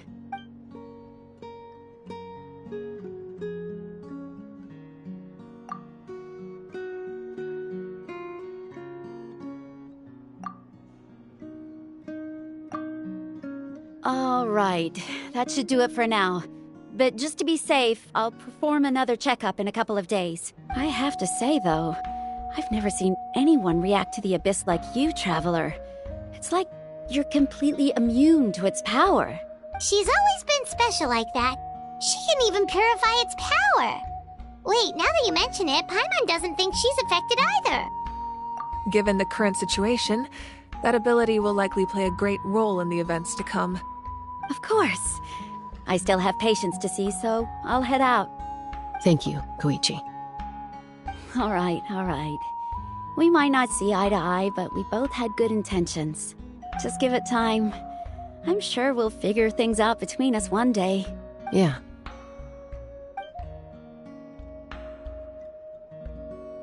All right. There's so much to discuss, I don't even know where to begin. You've seen it for yourselves now. The devastation in the Night Kingdom. I'll get straight to the point. Natlan is on the verge of destruction. It's very possible our nation has less than a year before total devastation. Huh? No. That can't be true, can it? That's right. But I've only ever disclosed that fact to the handful of people working with me to save this nation. Our looming destruction is not a recent development, but the inevitable conclusion of the disaster the Abyss initiated 500 years ago. Mualani told us a little bit about that. 500 years ago, all the nations of Teyvat were invaded by the Abyss. Unlike the other nations, Natlan never had stable and deep-rooted ley lines, so we suffered the worst of the invasion. The battle against the Abyss was exceedingly long and brutal. In the end, victory came at the cost of our civilization and countless lives. Even then, it took centuries of solving the disasters caused by the Abyss to finally achieve the peace we know today. And still, this is but a superficial victory. The forces of the Abyss have merely been driven back underground. Their threat to Natlan remains as real as ever. I'd never have guessed. The problems plaguing the Night Kingdom are all the more complicated because that realm is essentially functioning as Natlan's ley lines. Immediately after the war, our calculations estimated that we would have a maximum of 500 years before the Night Kingdom was completely lost to the Abyss. But at that time, we were a nation of the destitute. Our people no longer believed in victory, nor did they hold hope for the future. Our civilization was dying, our faith crumbling, and the line of power passed down from the Wayab nearly severed. If we didn't bring the nation back together, it would be foolish to even dream of defeating the Abyss in the future. So, the Archon had a long and involved discussion with the heroes of each tribe, and finally came up with a 500-year-long plan to save Natlan. So that's what happened. After finding Kachina, I encountered a strange figure who gave me a series of new memories. Since the plan was mentioned in those memories, I guess I've been chosen to play an important role in it. But there's still something I don't understand. Those memories showed me the Pyro Archon from back then. And it was you. Huh? But that doesn't make any sense. The Pyro Archon is supposed to be human. It's impossible for a human to live that long. That's right. The hardest thing for humans to overcome has always been time. Or rather, the natural limitations of our lifespan. A god can extend a human's life by using a certain amount of divine power, or subjecting them to a curse. But, as we all know, Natlan doesn't have gods like that. We can only rely on our own methods. A human life is like a flame destined to be extinguished. 500 years ago, I placed my life within the sacred flame. Only by dying before my time could I have the chance to wake up again. So, in other words, this is your second life? Yes. We only managed to defeat the Abyss all those years ago because the tribes came together as one. If the Natlan of the future was to have a fighting chance, the Pyro Archons that came after the war had to rebuild the decimated tribes. The goal was to reunite the people and restore the strength of each tribe's Wayab. Once a tribe was back to its full strength, the tribe's Wayab would select a hero, indicating the tribe was once again ready for war. The Chosen would then stand by my side in defense of our nation, just like great heroes of old 500 years ago. So that means I'm one of the Chosen? That's right. You bear the ancient name Umoja, the same one held by the hero from your tribe 500 years ago. It means unity. After your adventure in the Night Kingdom, I trust you've come to fully understand the meaning of that name. So in other words, you always knew who the Wayab were going to pick from each tribe? Yes. According to the plan, each tribe was supposed to have been fully restored by the time I awoke. But something went wrong along the way. The 6 heroes successfully inherited the ancient names from 500 years ago, but the intel regarding the plan wasn't passed on to them. Once again, it comes down to the deterioration of the Night Kingdom. Communication between the Sacred Flame and the Wayab has been blocked. Just like how the Ode of Resurrection failed to bring Kachina back. Exactly. It's just another tactic the Abyss is using against us. The Abyss may not possess intelligence, but its methods certainly aren't easy to counter. If we want to unblock that information from being passed on, my presence alone isn't enough. The ancient name-bearer must establish a greater connection to their name. So, I've tried my best to help them from the sidelines. Currently, Shilonen of the Children of Echoes, Kinich of the Scions of the Canopy, and Iansan of the Collective of Plenty have all been acknowledged by their names.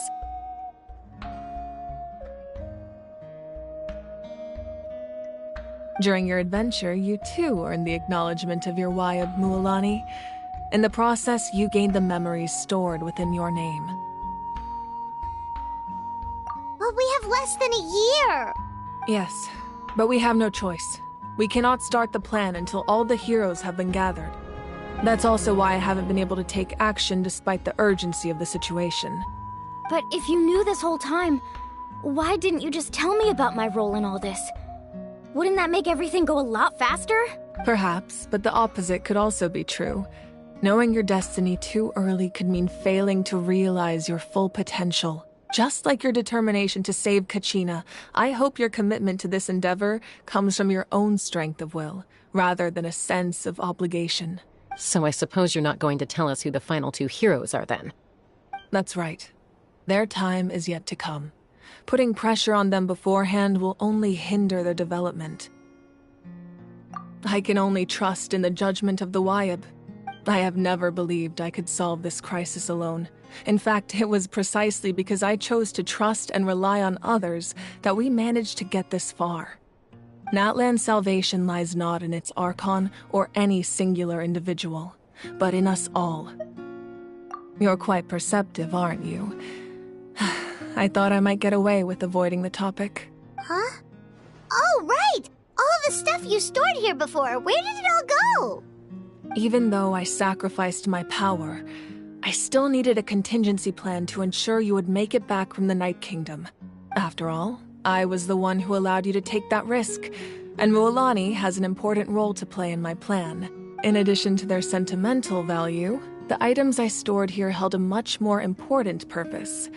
Fuel. Fuel? Ah, so back then, that's why you... Yes. The stories embodied by those items are certainly important, but there's an even more significant trait they all share. Every item belonged to a hero of Natlan. Over time, they became imbued with a certain amount of contending fire from being carried in battle. On their own, each item's power is limited, but together, their combined effect can prove quite useful in a dire situation. By burning those items, I was able to activate the contending fire stored within them to open the boundary between the two worlds. It was a rather crude approach, so all their power was depleted in an instant, as you can see. But weren't they all precious treasures? What about their stories? That's exactly why I dragged you all here. No matter what, I never wanted the Pyro Archon to have to use that power. Oh, I'm so sorry. You have nothing to be sorry for. You all deserve my thanks, actually. If you hadn't saved the totem pole, that area of the Night Kingdom would have been forever lost to the Abyss. And then, it would only be a matter of time before the Children of Echoes was met with disaster. Besides, when those heroes entrusted their belongings to me, or the Pyro Archon of their time, it was out of a desire to contribute to Natlan's survival. If they knew those items helped save the present-day heroes of Natlan, they would not mourn their loss. Even when you put it that way, I still feel bad. There's no need. Remember what I told you about time? The people and the events of the past are never truly lost to us. We simply carry them with us in a different form. In that sense, we didn't lose anything at all. If you still have regrets, let them fuel your resolve in the battles to come.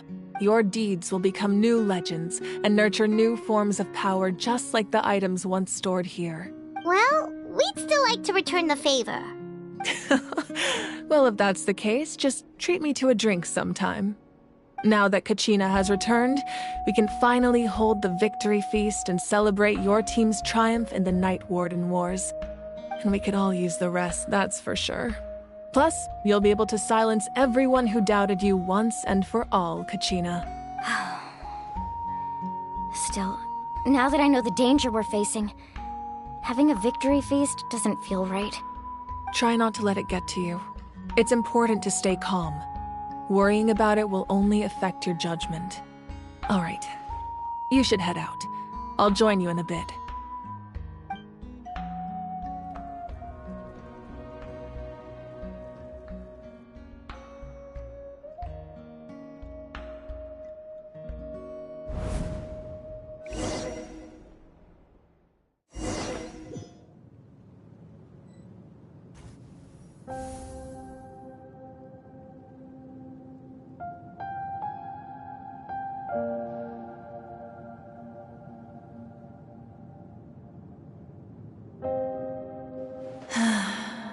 When I was young, I used to sit by the hot springs and listen to the stories of warriors from all over Natlan.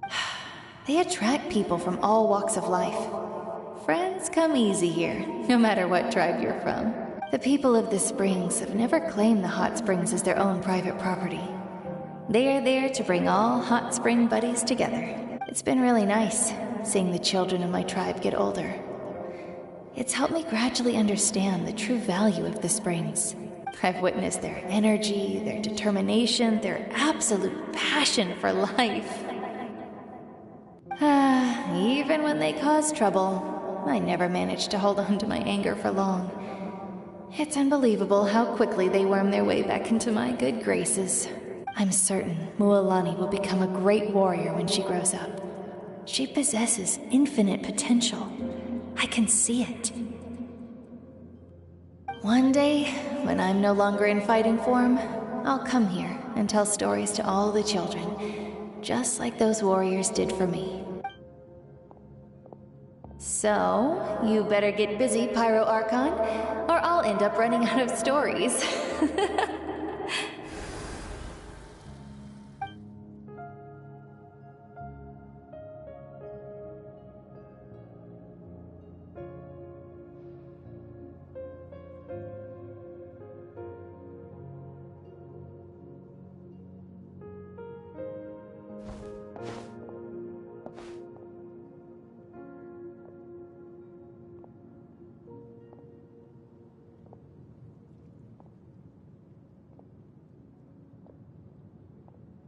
Our nation is engulfed in darkness. Our tribes stand divided, and yet you promise victory in the distant future.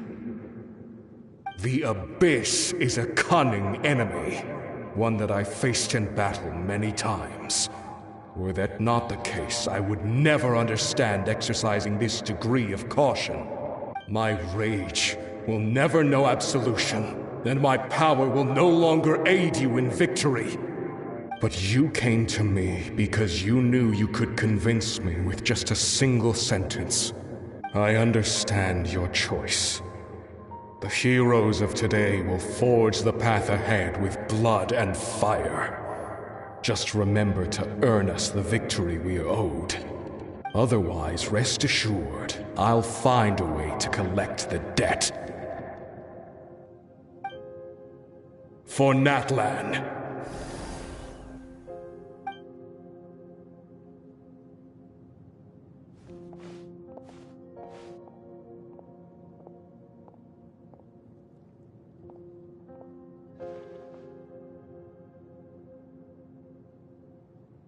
So, you're gonna head 500 years in the future to serve as the Pyro Archon again? But what about the you from right now? You're just gonna die? You can't ask her those questions and expect her to answer, my dear. The decision is hers to make, and she deserves our support. We will do everything we can to rebuild the tribes. Don't you worry. Even across time, we will all do our part to fight for Natlan's future. Yeah, Mom's right. We'll always believe in you, sis. Oh, seriously though, Dad should be here. Where is he? I imagine he didn't know what to say, so he chose not to come at all. Don't take it to heart, my dear. That's just who he is. Just remember, no matter what happens in the future, we will always love you.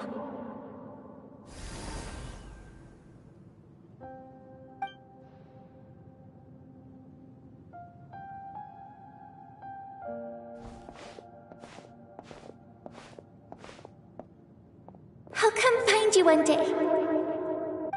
I know I can't live that long, but I'll think of something. There has to be a way for us to meet again one day. If there's an answer out there somewhere, I'm gonna find it. So, don't forget about me.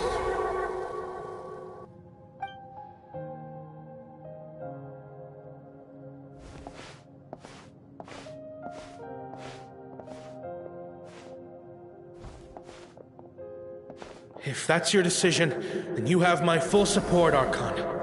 May our children live to see such a lovely son. For Natlan! No one fights alone.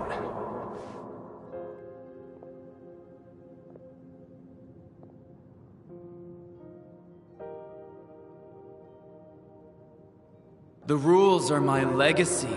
They shall grant us the strength to overcome the next tragedy. War forged the 6 tribes, taught us how to fight, instilled in us what it means to love. Who will be the one to bring this to an end?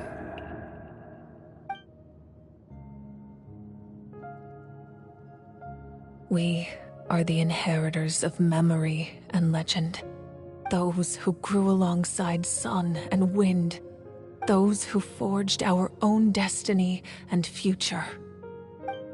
That is Natlan's fire. The lifeblood of our nation.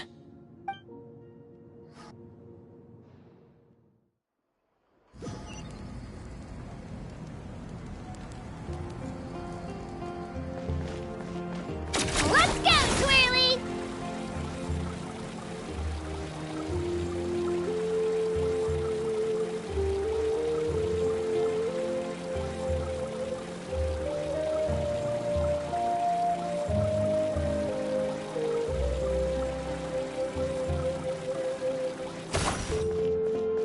Spin to win!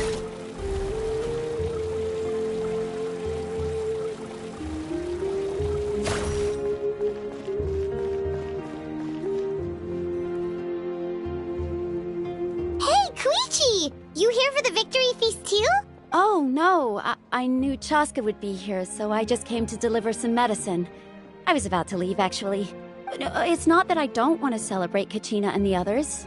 I'm so glad she made it back. It's just... well, I'll make things awkward if I'm around my sister right now. Ah, well, you two had a fight, so Paimon can understand.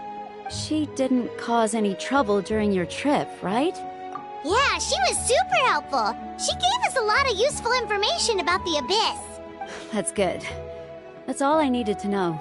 Is there a reason you asked? You were pretty outspoken when we first met, but now it's like you're holding something back.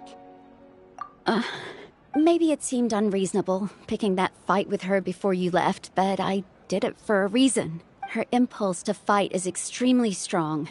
Her mental strength helps her rein it in, but she still loses control sometimes. I had no idea what you might face in the Night Kingdom, so I didn't want to take any chances. So what you're saying is... Okay, so maybe it sounds a little stupid, but it works pretty well. It helps her keep her cool for a little while, at least. Anyway, I'm just glad you were able to make it back safe and sound. That's all I wanted. But do you really have to go that far? Can't you just talk it out? No way. Chaska never opens up about her own pain, especially to her family. She can't learn about this, or it'll be even harder to help her. I appreciate the understanding, and don't worry. I'll find a way to help her ease this burden. Anyway, I need to get going. Enjoy the celebration. Oh, and if you ever need a doctor, you know who to find. Huh. Who would have thought there was a deeper reason behind their arguing? In the end, it's all the Abyss's fault. Paimon's had enough of them.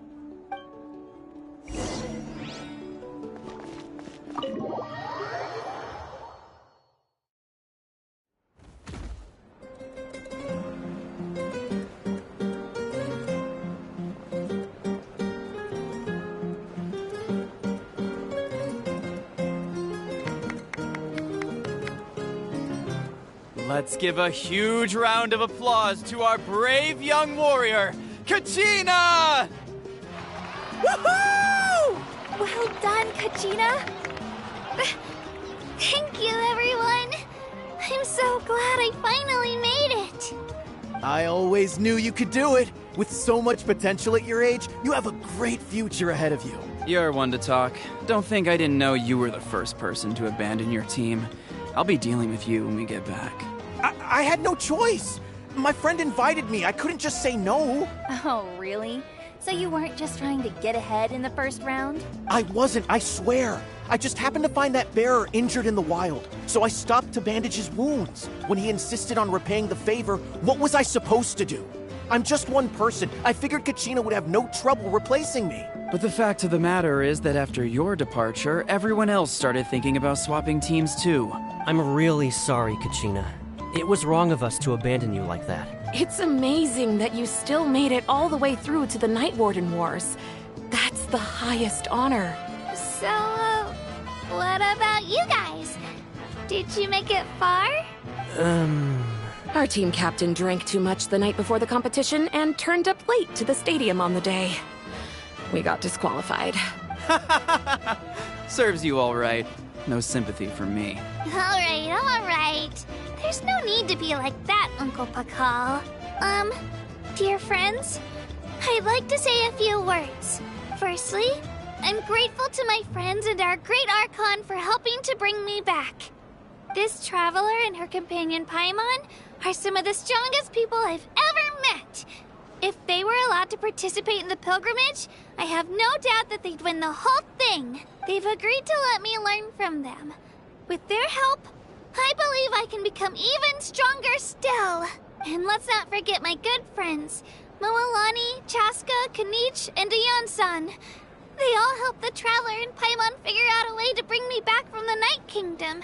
They too deserve to be called our heroes. So, please give another round of applause for them. Thank you so much. Well said! I'll drink to that. How does it feel being a hero, Kachina? To be honest, it's a bit overwhelming. It all just feels so surreal. Well, you better get used to it. Next up, undefeated champion! Hey, please don't make fun of me.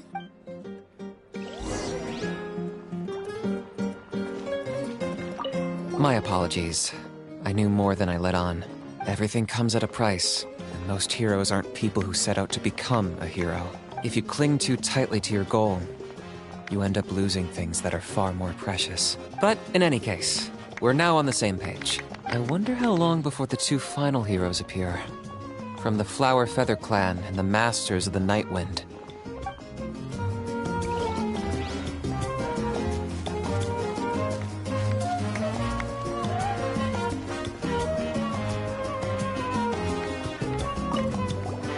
I've been through so much all at once. Everything still kind of feels like a dream. Are you still feeling unwell? Nope, all better now. I told you I bounced back pretty quick, so don't worry about me. I bet you guys must be tired, though. Make sure you get some good rest tonight.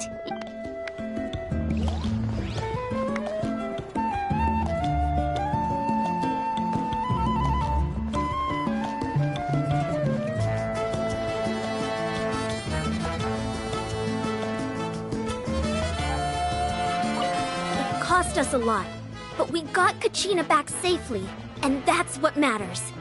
There'll be even tougher challenges coming our way in the days ahead, though. We'll have to train harder, make sure we're in peak condition. That includes you, Paimon. I can do a special one-off session to show you the ropes. Interested? No thanks. At previous victory feasts, you'd always find me in the crowd singing and dancing. But after what I found out today, it's too much. I'm still trying to process it. It does feel weird seeing you so out of sorts.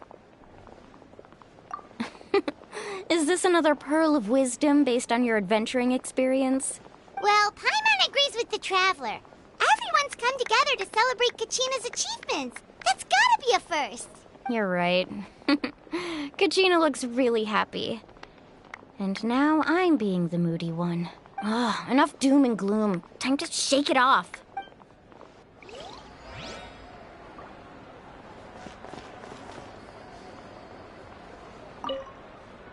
All right, Kachina.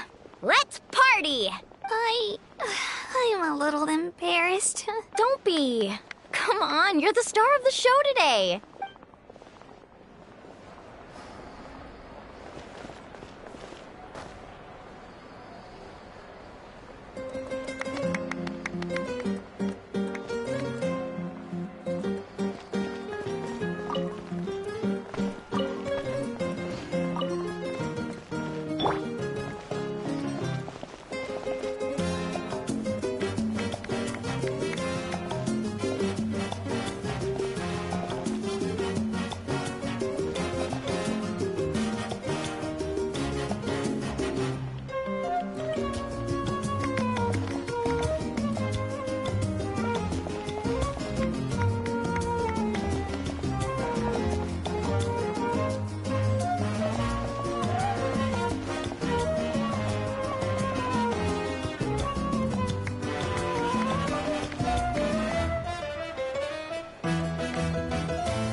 It's rare to meet travelers as strong and brave as yourselves.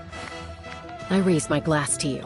Anyway, my sister's already gone back to our tribe. She has patients to treat. Oh, we actually ran into her on the way here and, well, Paimon just thinks she really cares about you. Yeah, I'm planning on visiting home myself in a few days. To tell her and the rest of the family that they need to be extra careful. I just hope they take it seriously. The Abyss has likely sensed your arrival in Natlan by now. So exercise caution on your adventures as well.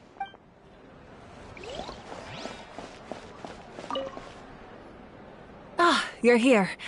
Have some fruit juice. I got it specially for you two. How did you know? That's Paimon's favorite! You look like you've still got questions. Ask away.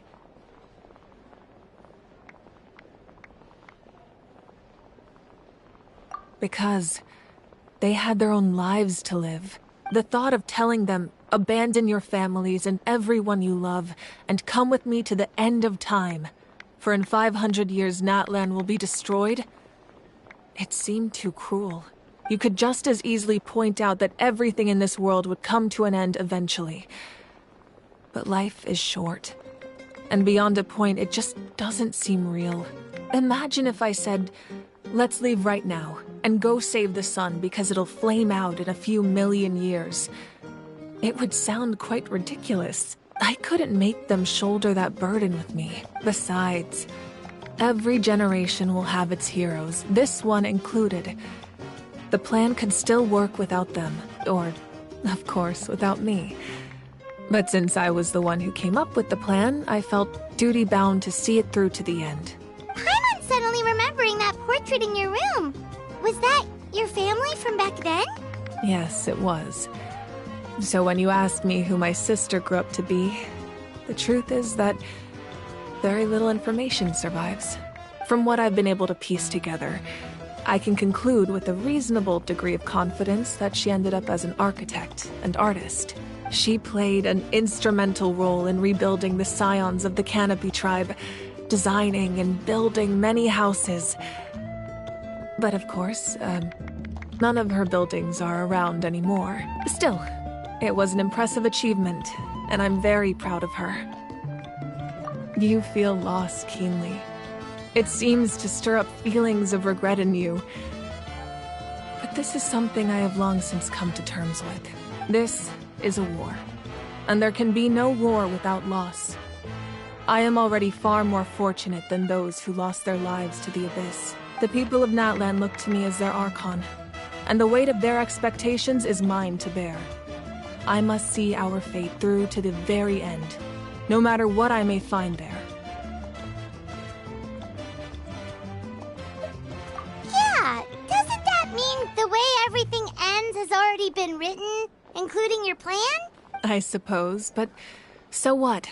Don't forget, time takes many forms. The past, present, and future coexist, and all are equally important. Even if the future ends in destruction, there's still no reason to give up on the here and now. And it's precisely because we humans cannot know our fate that we will never give up on our struggle. This is a pivotal moment. We are still 2 heroes short. Well, 3 to be precise. There's one further hero who I'm hoping to get on my side, whatever it takes. Your resistance to the corrupting power of the Abyss is truly remarkable. It would easily make you an all-important figure in the upcoming battle. If you agree to join us, you will not only gain my full support in your journey, but I will also forge a brand new ancient name for you. Ancient names can be forged? They can. Several strict conditions must be met, but if they couldn't be forged at all, then the number of them in circulation would have long dwindled to 0. Possessing an ancient name would mean that your adventures in Natlan are recorded in full. Your stories would be remembered by our people for all the years to come. The Ode of Resurrection may have temporarily lost its power, but still, take this as my personal guarantee that I shall never let you fall. Just like in the Night Kingdom, I will be there for you. That is a promise I will fulfill at all costs. This nation always honors its heroes. We can't just ignore the situation here. Wonderful. Then I'll reach out to Shilonen right away. She's the one who'll forge the name. We've never forged an ancient name for an Outlander before, but I trust she'll find a way.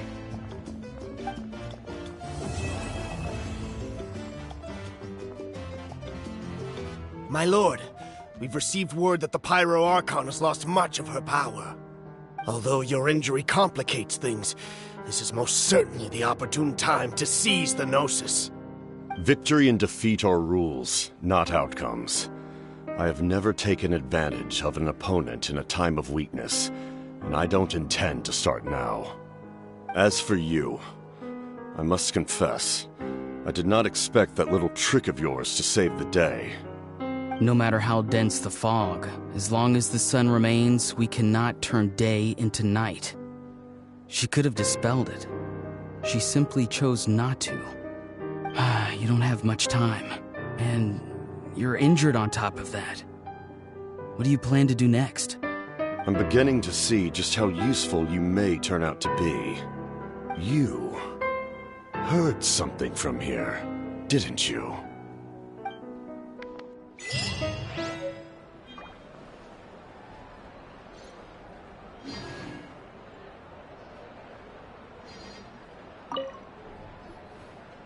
Oh, something else you'd like to ask? Well, our intel suggests he hasn't made any new movements yet. Although Kenichi's investigation helped us confirm that he's being aided by someone from the Masters of the Nightwind. I'm getting closer to narrowing down who that may be, but it's still unclear whether this person aided the captain out of willingness or coercion. If you learn anything about this during your adventures, please let me know. Oh, something else you'd like to ask? The Abyss is the most formidable enemy in all of Teyvat. In the beginning, it took failure and tragedy to even begin to learn how to fight back. All of the methods you've seen in other nations were developed based on experience and insight passed down over generations. We know them to work, but few of us actually understand why. It's the same for the method we use here in Natlan. Ever since ancient times, elemental energy has been one of our most reliable weapons against the Abyss. As for the principles behind it, I'm afraid you might have to seek answers from someone older than the position of Pyro Archon itself. Oh, something else you'd like to ask? That also comes down to the long-standing effects of the Abyss. Our people's survival is inextricably tied to the Wyab, but their power has its limits. They cannot offer our people the same degree of protection outside our borders. In fact, people who do decide to leave often suffer from memory loss and emotional issues. Everyone in Natlan understands this. That's why our people never leave without a good cause. Even if someone is left with no choice, the chief of their tribe must seek approval with the Wyab to grant them leave. And the Wyab have always been very strict about granting that approval, since extending protection beyond our borders means consuming power reserved for our fight against the Abyss. Still, there's no need to worry. The Wyab extend their protection to all within Natlan, including visitors from afar. Oh, something else you'd like to ask?